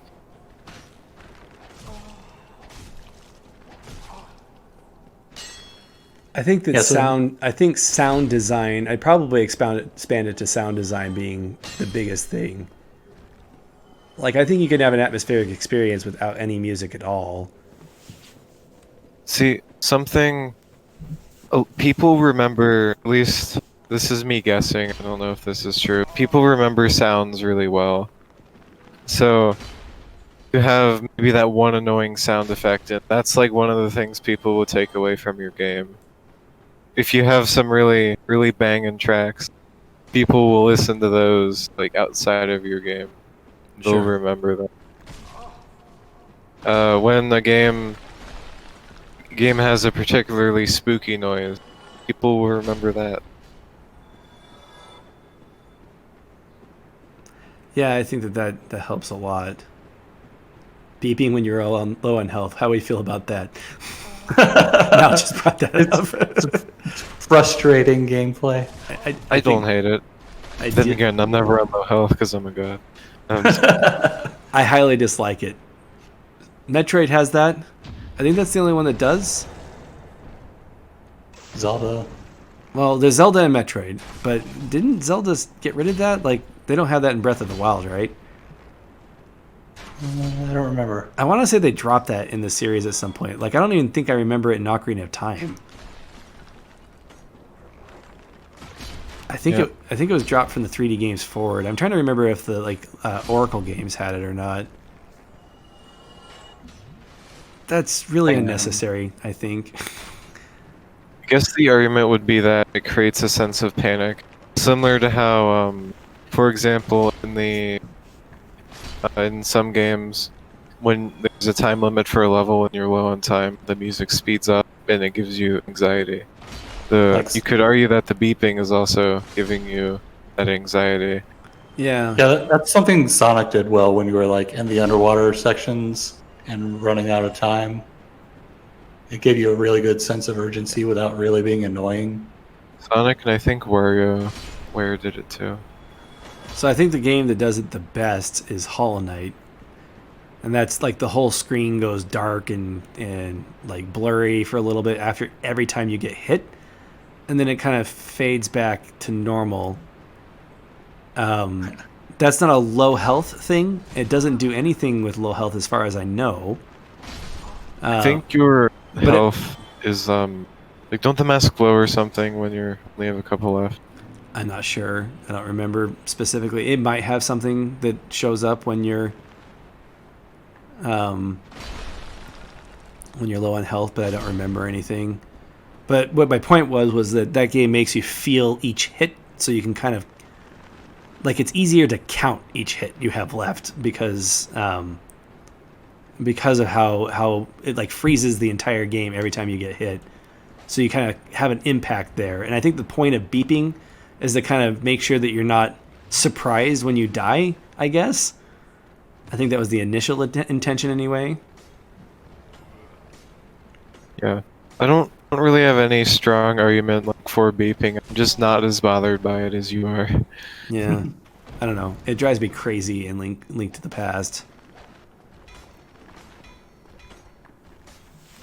I actually sometimes find the Hollow Knight thing annoying because I think I got hit more during that flash than at any other time. It messes up your rhythm, you mean? Well, like you can't really see what's going on, so you can't see where the next attack is. But yeah, it is like useful feedback. I think it might just last a little bit too long compared to the amount of invincibility you get. Yeah. Maybe so. I mean, if you were actually wearing a Sama suit, I mean, you think it would start beeping and stuff to tell you that you're dying. Realism. That's important. Come to think of it, I think that happens in Metroid Prime, doesn't it?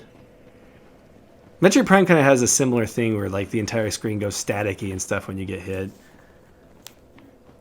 Man, I love the way Metroid Prime just handles everything with its atmosphere. I do too. I agree. I agree that with Metroid Prime.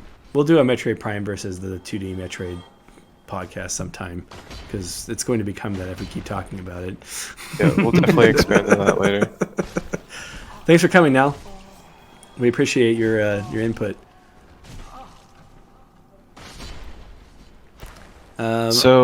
Graphical style. Is a pleasing aesthetic very important? Graphical style or pleasing aesthetic is very important. Strongly agree or disagree?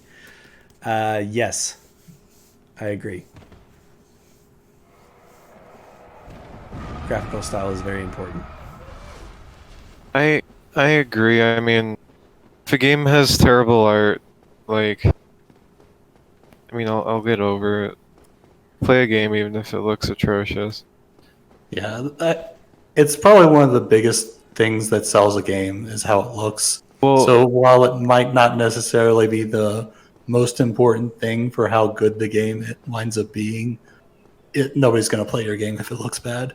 So that was I may think that I don't care about graphics, but have I played Robbie Ribby yet? No, I haven't. There's probably one big reason why. Yeah. There's no two reason. Two big reasons. You why. just hate bullet hell. Yeah, it's really hard to get people to play Robbie Ribby because of that. I just wish they put some clothes on that fairy. Like, if you could just put some clothes on her, you might get away with the rabbit suit. I don't know.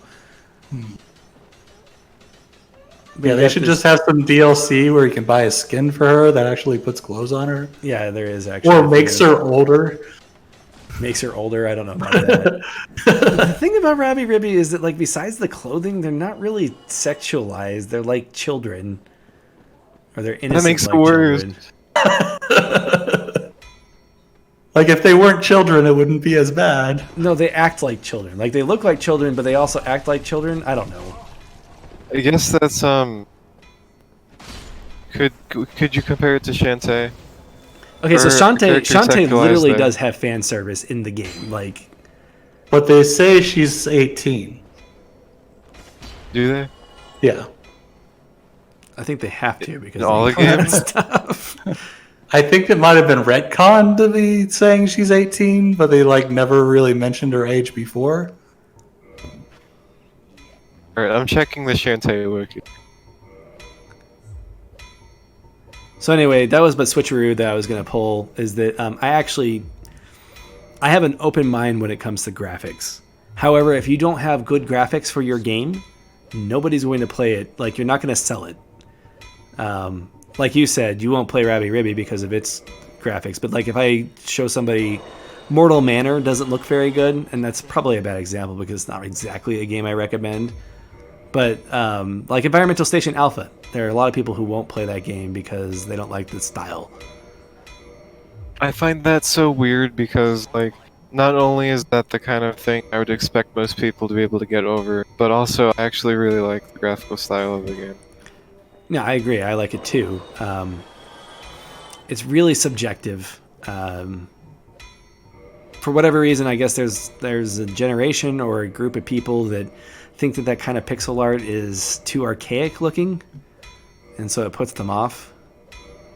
It's weird because a lot of Metroidvania are pixel art, so you'd expect people to be open to that kind of art. Whatever. I don't know. I don't know people. It's completely subjective which one's more attractive, but it is interesting. Like a game with like kind of a distinct aesthetic is always going to get noticed before a game that is good that doesn't have that distinct look. Yeah, I think I'm actually a little weird in that I'll play a game more based on how good the animations look than how good the like actual like still frame and graphics are. So on the subject of graphics and music and atmosphere, the next question is: atmosphere is one of the most important aspects of any Metroidvania. This one is over, or 75% of the people agree with this. Only one person disagreed. So apparently, people think the atmosphere is a big factor. Yeah. What do you guys think? Did you guys actually agree on this one? Yeah, I'd agree. Yeah, I'd also agree. I think so Moving too. on. Yeah, we could go on the next question. Yeah, we could probably drop this question entirely. Anything that everybody agrees with doesn't need to be on this survey. Well, no, it's just that we already talked about atmosphere being important. Sure, I think we talked about it with the. You didn't ding the buzzer, Master. That's the problem. Yeah. Next time we'll have a buzzer. I mean, if we even get through half of these questions before we end, we may need to do a part 2. Okay, so the next question is the big controversy question. Leveling up is the primary focus of the Metroidvania experience. So growing more powerful is the primary focus of the Metroidvania experience, but depending on how you define leveling up, that may or may not be that. Like I read this as like gaining XP and then like gaining levels. I don't think, like, if it was about specifically RPG mechanic, this would be a hard pass from me. I don't like most RPG mechanics. I mean, okay, I like RPG mechanics, but I don't like a lot of their implementations in Metroidvanias, and I think they run counter to the exploration-based acquiring upgrades that I think Metroidvanias are best at. Shovel says that they need to mow through early sections at least, be able to. I think that's important, especially if you're going to be backtracking like that. Yeah, and if you have RPG mechanics, it kind of lets you have adjustable difficulty like built in. I think that leveling up, powering up is a primary focus of the Metroidvania experience. The primary focus? I definitely want to change that "the" to a primary focus, not the primary focus. I'd agree with A. I don't know if I agree with the. I don't think I agree with the. I think it is a very important aspect of the Metroidvania definition. Like, I don't think it is a Metroidvania unless you are powering up in some way. But powering up doesn't necessarily have to be the goal, I guess. Some games don't even have, like, they have some powering up. They don't have a lot of powering up. I think that and you could argue that in those games, powering up wouldn't be a main goal. I think that any meaningful movement upgrade is going to make you feel more powerful. Like, double jumping inherently makes you better at dodging, more mobile, changes the entire way you play the game. Mm-hmm. I think that if it's, as long as it's not like a key gate type thing, it should make you feel more powerful regardless of the scenario.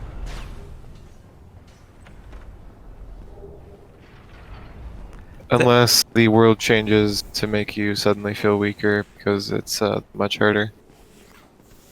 Which I would actually kind of like, gonna lie.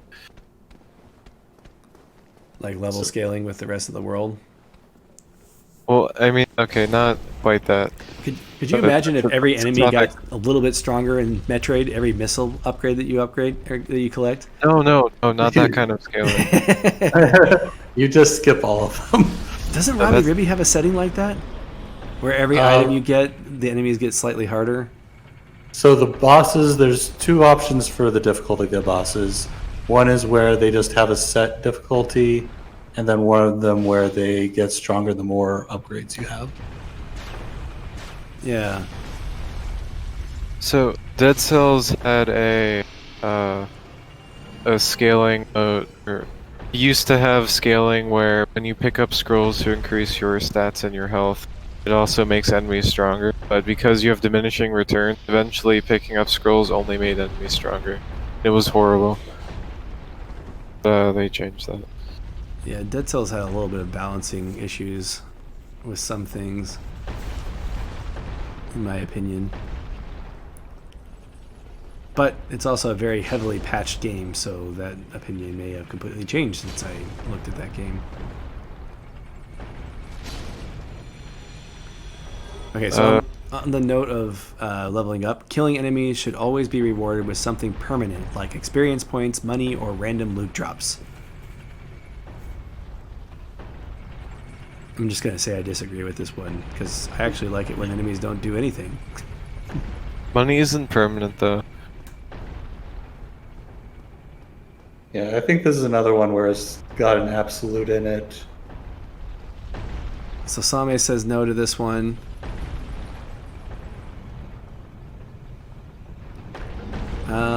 So 30% of people agree, 40% neither agree nor disagree.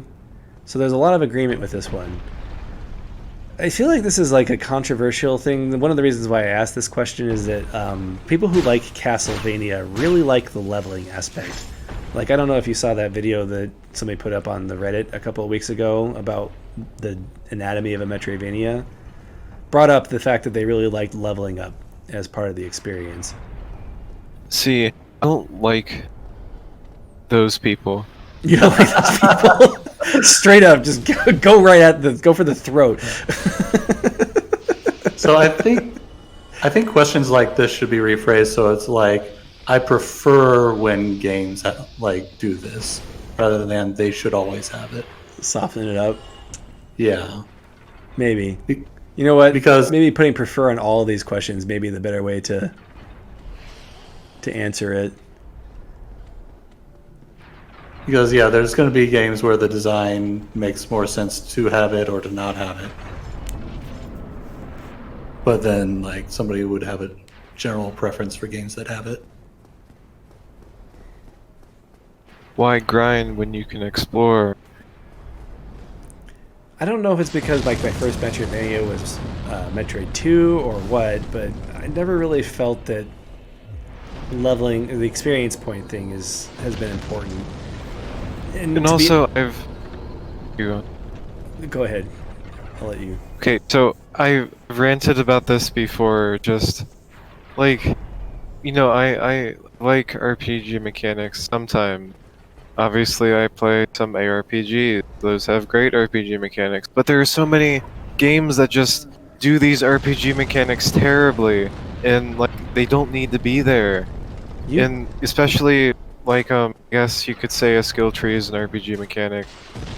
You know, modern games will just throw a skill tree into every single game, and it's not necessary. It barely does anything, and then people like talk about it as if it's a real RPG mechanic.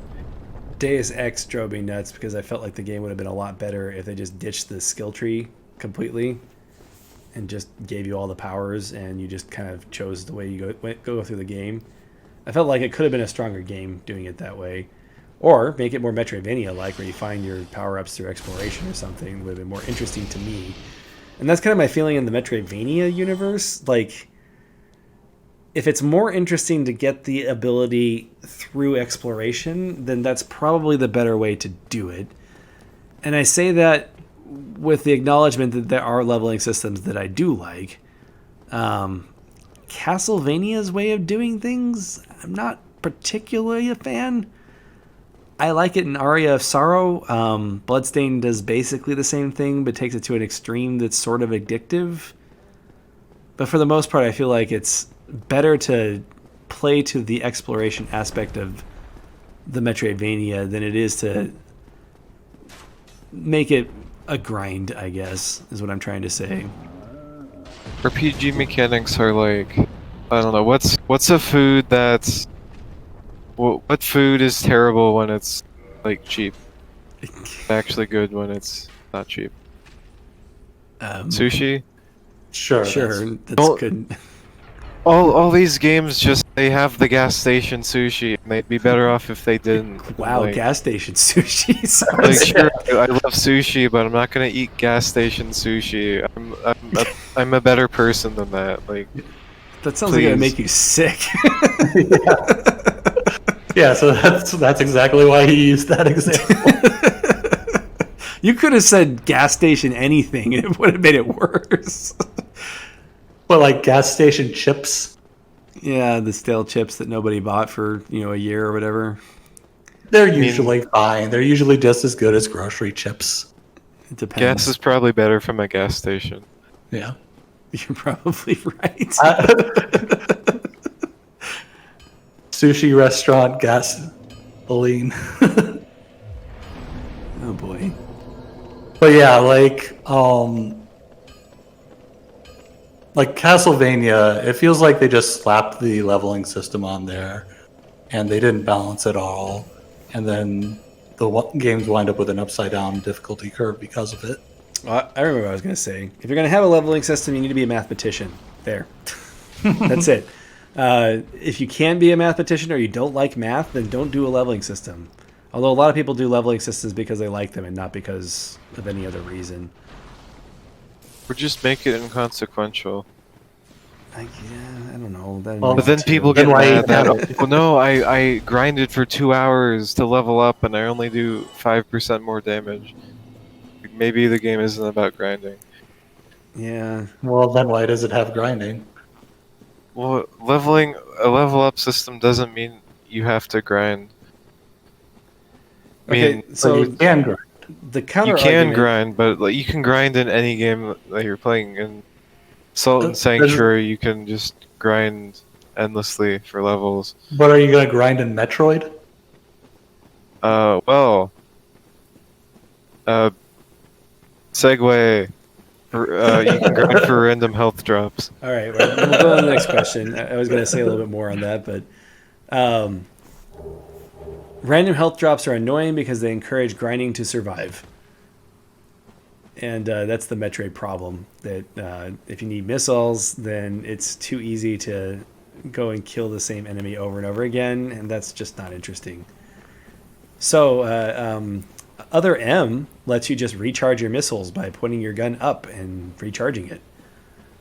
I thought this was interesting, maybe a little bit too easy. It was sort of like reloading your missiles. But I thought it was an interesting way that they attempted to address a problem that has been an issue with the Metroid series since the first game. Interesting.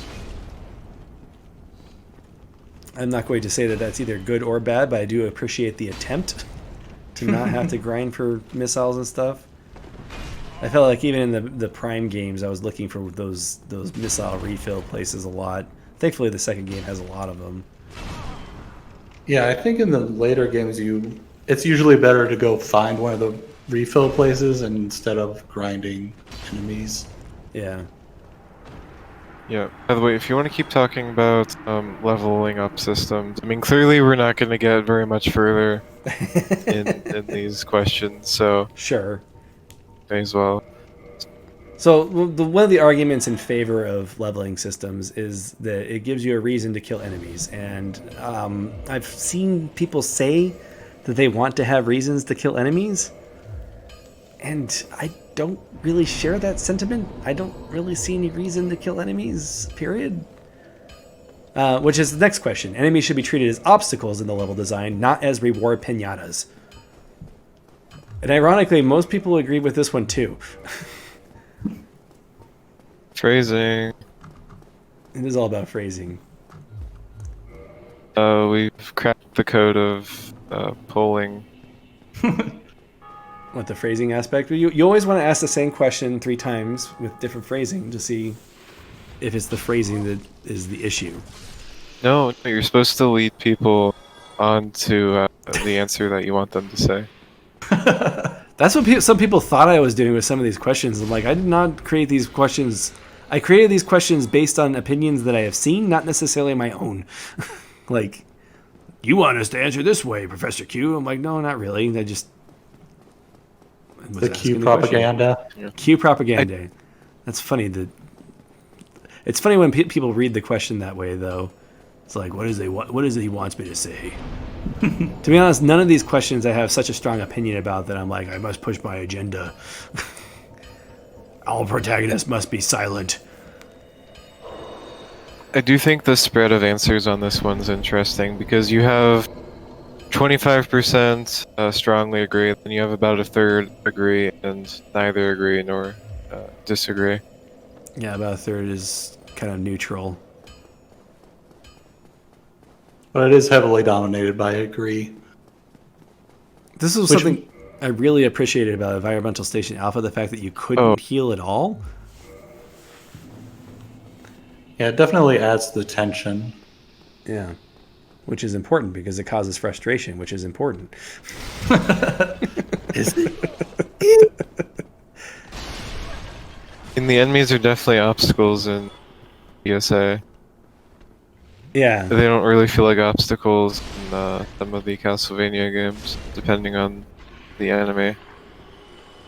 So one of the things that made me think of this question was Ori and the Will of the Wisps. In that game... Ori.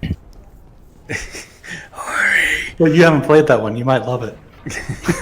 That's true. No, I like Ori and the Will of the Wisps. I think it's a great game. But in Ori, the advantage of the enemies is using them as bash fodder, like to launch off of, and having Ori kind of grind with a sword against enemies. It felt a little bit out of place for Ori, a little bit.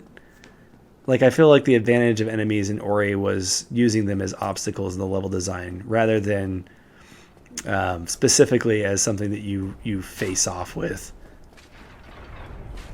But ultimately, I think that the reason why they did the combat they did was because the biggest criticism against the first Ori was that the combat was bad. Yeah. So they improved the combat a lot, but then, yeah, we've discussed this before, how it's much more forced. Right. And that's one of the aspects that forced the combat more, is that you had to actually kill things to get the XP. So, yeah, one of these days I'll actually do a video review on that and probably get chased off the internet. I don't know. I actually don't know what the general consensus is on Ori 2.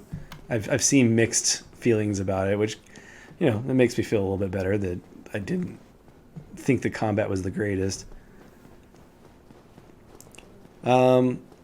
Exploration rewards should be the basis for most of your character's powers. This is what I was talking about a little bit earlier. And this is a Professor Q's agenda question. Yeah. No, I actually think that leveling's fine if it's designed correctly, as I said. I think it's had really... one person disagree. Yeah. One person disagreed, and most people agreed with this one, which I think is really interesting considering half the people liked leveling up too. Right, that's what I was gonna say. It's surprising because like so many people are just like, ah yes, RPG mechanics, and then the people will say, oh yeah, exploration is important too, when they prefer the games that don't have actual exploration. Okay, so let's take a step back. Sorry, Symphony I'm very biased. of the Night, is most of your power found through exploration, or is it found through leveling up? I don't know. Or is it drops? Like, That would be part of leveling up, I think. when you get the Crescent Grim, that's apparently a huge power spike. But plenty of the Castlevanias have probably like average for the level of the area items scattered around, so you can potentially get more powerful items from enemies as a drop, but you'll be fine in your power level if you just pick stuff up that's in front of you. So Melphis Belmont says, personally, the draw of RPG elements is the choices. That is my It is. that is my People- opinion on currency systems for sure. People like don't understand that choices matter. Like, look at the Diablo 4 skill tree. Oh my god. You don't like it in Symphony of the Night where you just get the level up and then you're just more powerful for the rest of the game? No, that's like the lowest tier of RPG mechanic you can have. Just like So you know, I play Path of Exile. You get to make builds. You actually have to think about what you're doing. It's fun. But then like none of these games with RPG mechanics actually have thought put into them. It's just like a skill twig. You progress down, and then you click the things in order, and you're done. And it's like, well, what are you doing? yeah, that's a big issue. We brought up Final Fantasy X, talking about this subject before, and whether or not that was just going down a pathway.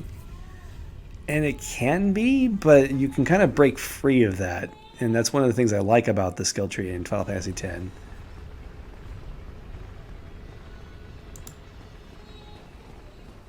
Well, you're kind of just deciding which path you want to go down, not necessarily making a lot of choices along that path. True. Yeah, I think a skill tree is more interesting if there's a lot more choice involved in each pathway. I don't know. I mean, we could probably do an entire episode on designing skill trees if we wanted to. I mean, Yeah. honestly, even if a skill tree is just like, oh, you pick this one path and you're entirely on that path. However many paths there are, like that's how many unique playthroughs there are, sort of at minimum. So it's like having a different archetype to play as when you're playing Salt and Sanctuary or Voldy's Story. I guess I haven't played it, but I assume. Fallout Story is very deep. I'd say it's deeper than Salt and Sanctuary, even though Salt and Sanctuary has a much bigger tree. Great. Sanctuary kind of just like, if you want to do heavy stuff, you got to travel really far to get to the nodes that allow you to equip it, and then like that's what you've invested in. Sure. I don't really know what I'm talking about. I don't remember them that much, and obviously I can't compare them. I haven't played Voldy. Yeah, I didn't even remember there was a skill tree in Salt and Sanctuary. So speaking of Professor Q's agenda, this particular question is a pet peeve of mine. If you're having a hard time on a boss, you should always be able to explore somewhere else to power up before coming back. I played a few games where there was explicit power-ups that I could have gotten, but then I was locked into the boss fight, like once I got into it, and the boss fight was especially frustrating. I think I sent you a clip of one of the games that I played where that was the case. And for me, depending on the game, this can be a really big issue. It really depends on the game and where you're locked in. Like with Environmental Station Alpha, when you're locked into bosses, like it really doesn't matter that much because the bosses are about skillful execution and like the health upgrades you get are so minimal. If you would go and explore, you would get like you'd be able to tank one more hit from the boss. That's not going to make a huge difference. And Powering up is less of a focus. So this is actually going back to the leveling up is the primary focus of the Metroidvania game. I'd say that that's not the case with Environmental Station Alpha. I'd say that the exploration is definitely a bigger focus. Powering up is not a major focus of Environmental Station Alpha. With that said, there are the two places I can think of where it actually does lock you into a boss, which, by the way, I don't even remember that being the case because I didn't even think about going anywhere else because I didn't feel like there was enough incentive to do that. However, there were items that could have helped with that boss, I think, if a player got locked in there and they didn't have like the triple shot.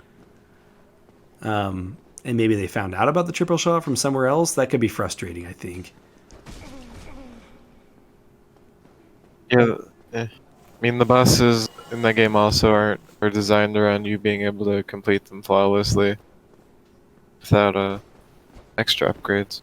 Yeah, the patterns in that game are well enough done that you can no damage pretty much any of the bosses.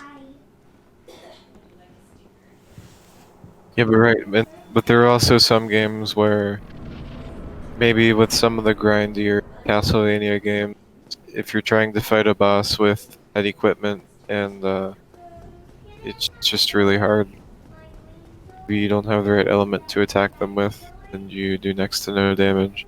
You would want to be able to go and explore and level up more. But obviously, bosses shouldn't be designed like that. Did either of you play Vagrant Story? No. I did play Vagrant Story. I've never finished it because I always build my character poorly and end up having to do like 1 damage at a time in a combo. Yeah, that was a game where it was very much the case where if you didn't have the right build for a given boss, then you were going to do pretty much no damage to it. But then if you had the right one, you'd pretty much instantly kill it. It was a really cool game. The story was intriguing to me. I should probably pick it up again sometime and like use a guide and just follow the guide. Because I always do it wrong. I don't know what I'm doing wrong, but I always do it wrong. I don't know. It seems like some of the guys are like, go to this punching bag and punch it for 2 hours and then you'll be better. And I'm like, I don't want to do that though. It also had some weird systems where it's like, oh, I can combo forever, but then I wind up with like a 0% hit chance at the end of the combo. Right. Yeah. It's an interesting system. It depends on just how the combat in your Metroidvania actually works and how the bosses are designed. I think we agree on that, though. I'm not sure if we mentioned that most people agreed on that, and then hardly anyone disagreed. Yeah, not very many people disagreed on that one. The next question is, combat is an important feature of any Metroidvania game. Is combat a central feature of a Metroidvania? Do you consider Yoku's to have combat? It does, and it shouldn't have. It has the one final boss, and I think that it really didn't need that boss. In fact, I felt like the game kind of ended on a sour note because of it. Kind of have to think about what combat means. I mean, enemies are obstacles. Combat is a means of overcoming the obstacle. I guess So, I mean, if violence is the solution, then it's combat. Okay, let's ask this. What Metroidvanias don't have combat? Well, Loot Box Life is the only one that I would call a true Metroidvania that I played that doesn't have combat. Off the top of my head. There might be another one. Then there's also Dreaming Sarah, which isn't really, like some people might say that's not a Metroidvania. Zero combat in that game as well. It's more like Yume Nikki. What about Teslagrad? Okay, so Salme's brought up Teslagrad when we were talking about combat the other day. And that does have combat. It has the final boss, and I think once you get I don't want to spoil the game, but you get a power that allows you to attack. And so it has bosses and it has combat, I think. But before that, would you consider it to have combat? But most of the game, yes, you're right. There is no combat. Right, so the challenges in games are usually either it's platforming, it's puzzling, or it's combat, or it's some combination. Usually it's some combination. Sure. So, there are different ways there are different types of obstacles. So you can have a game without that specific type of obstacle. You're just limiting yourself with that game, though. It may or may not actually work.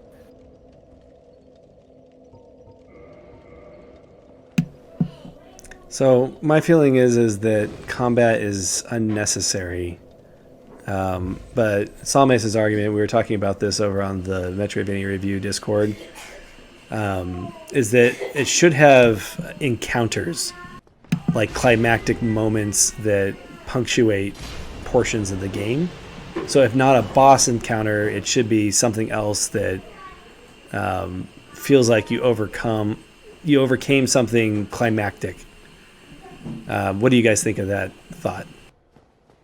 I think I Makes might have sense. actually been there for that and then suggested the Ori escape sequences as being a example. Yeah, those Use are of like the combat, boss though. fights of that game. Yeah. Yeah, that does make sense. So Fez doesn't have any combat. I haven't played enough of Fez to know. Loot Box Life has kind of a final encounter type platforming challenge at the end of the game.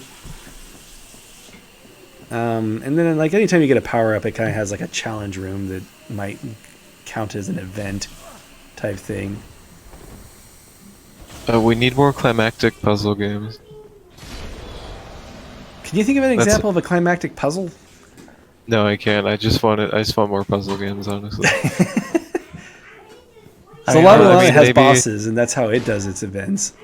Yeah, but Maybe there's no if there was a puzzles, then- timer that was counting down, and it was like, you have 10 minutes to complete this math problem, or we kill you. It is kind of weird that La Milana is like all about puzzles, and then you get to the bosses, and they're just combat bosses instead of puzzle bosses. Yeah, I'm pretty sure that all of the Lama Lana bosses are just combat bosses. It is interesting. To be honest, though, I don't really like most puzzle bosses. Puzzle bosses are overrated. So Puzzle bosses are just another word for a boss with a gimmick, and then you exploit the gimmick, and the boss is over. right, yeah, pretty much. But I think they work in the context of maybe you have some sort of challenge other than directly fighting the boss tied to beating them. Those are when a puzzle boss actually works, not when they just have like a gimmick. Shooting Goma in the eye 3 times or whatever. Not really a puzzle. Yep. This gets back to that thing we were talking about. When is a puzzle actually a puzzle? Right. The answer is it's usually not a puzzle because of Zelda. Blame Zelda. I need to play the Talos Principle apparently because everybody keeps bringing up the Talos Principle as this. So the climactic moments are apparently narrative based. I don't know why. I've always been biased against Talos Principle. I played a little bit of it on a mobile port of it, but never really played much. I'd probably like it.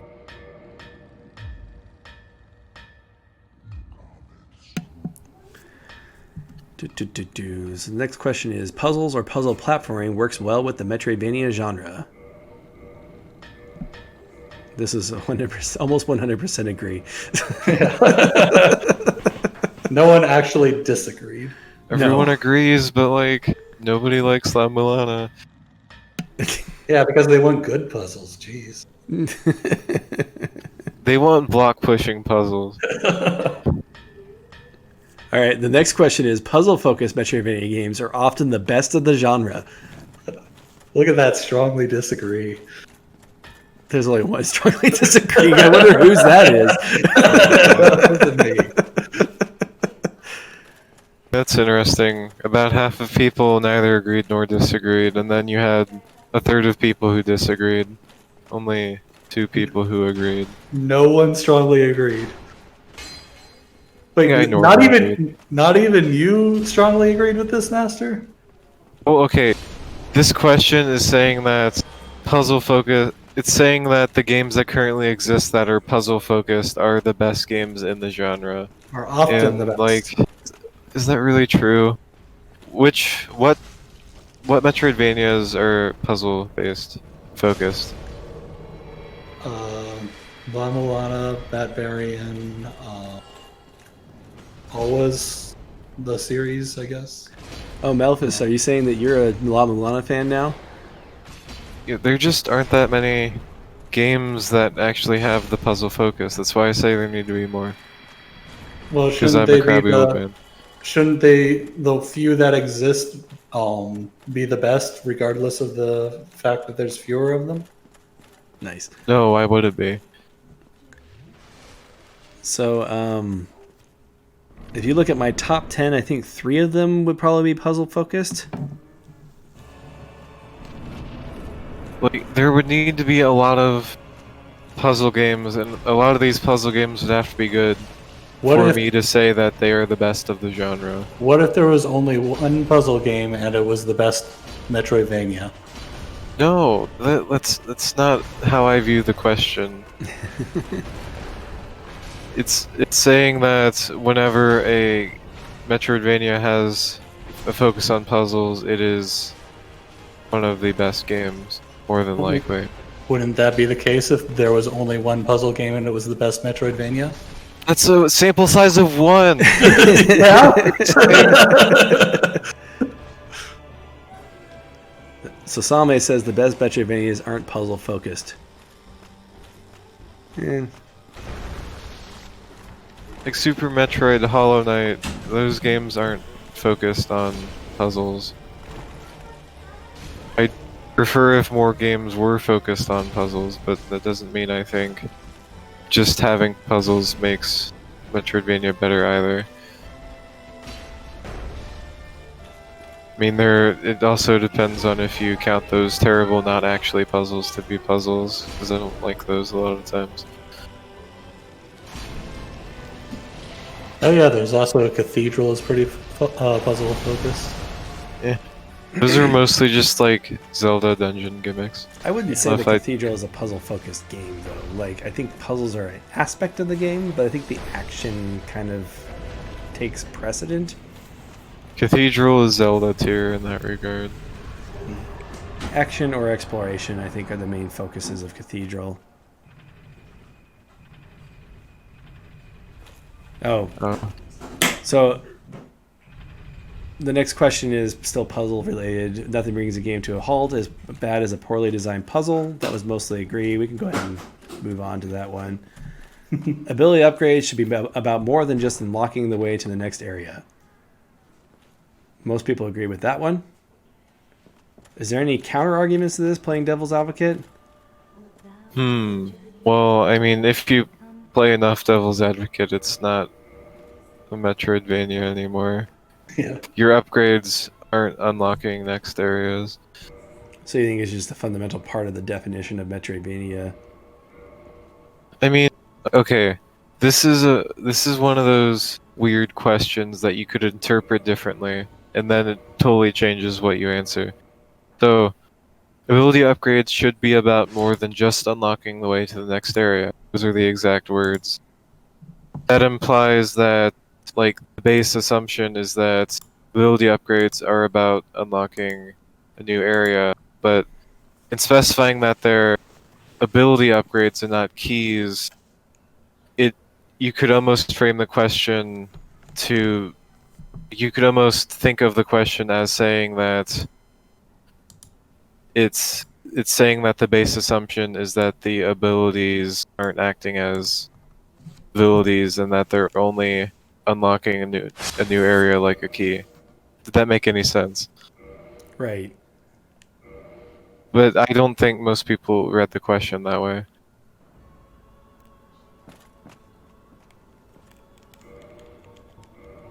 It's just something I would definitely want to reword.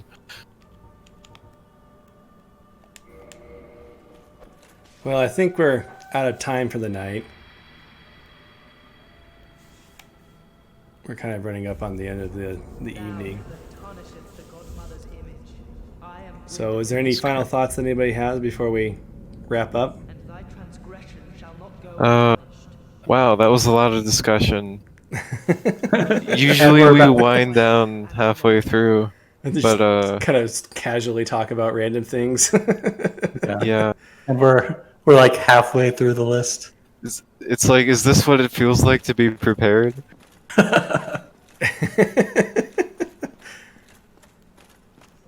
And like, what are we going to talk about if we get through the whole list?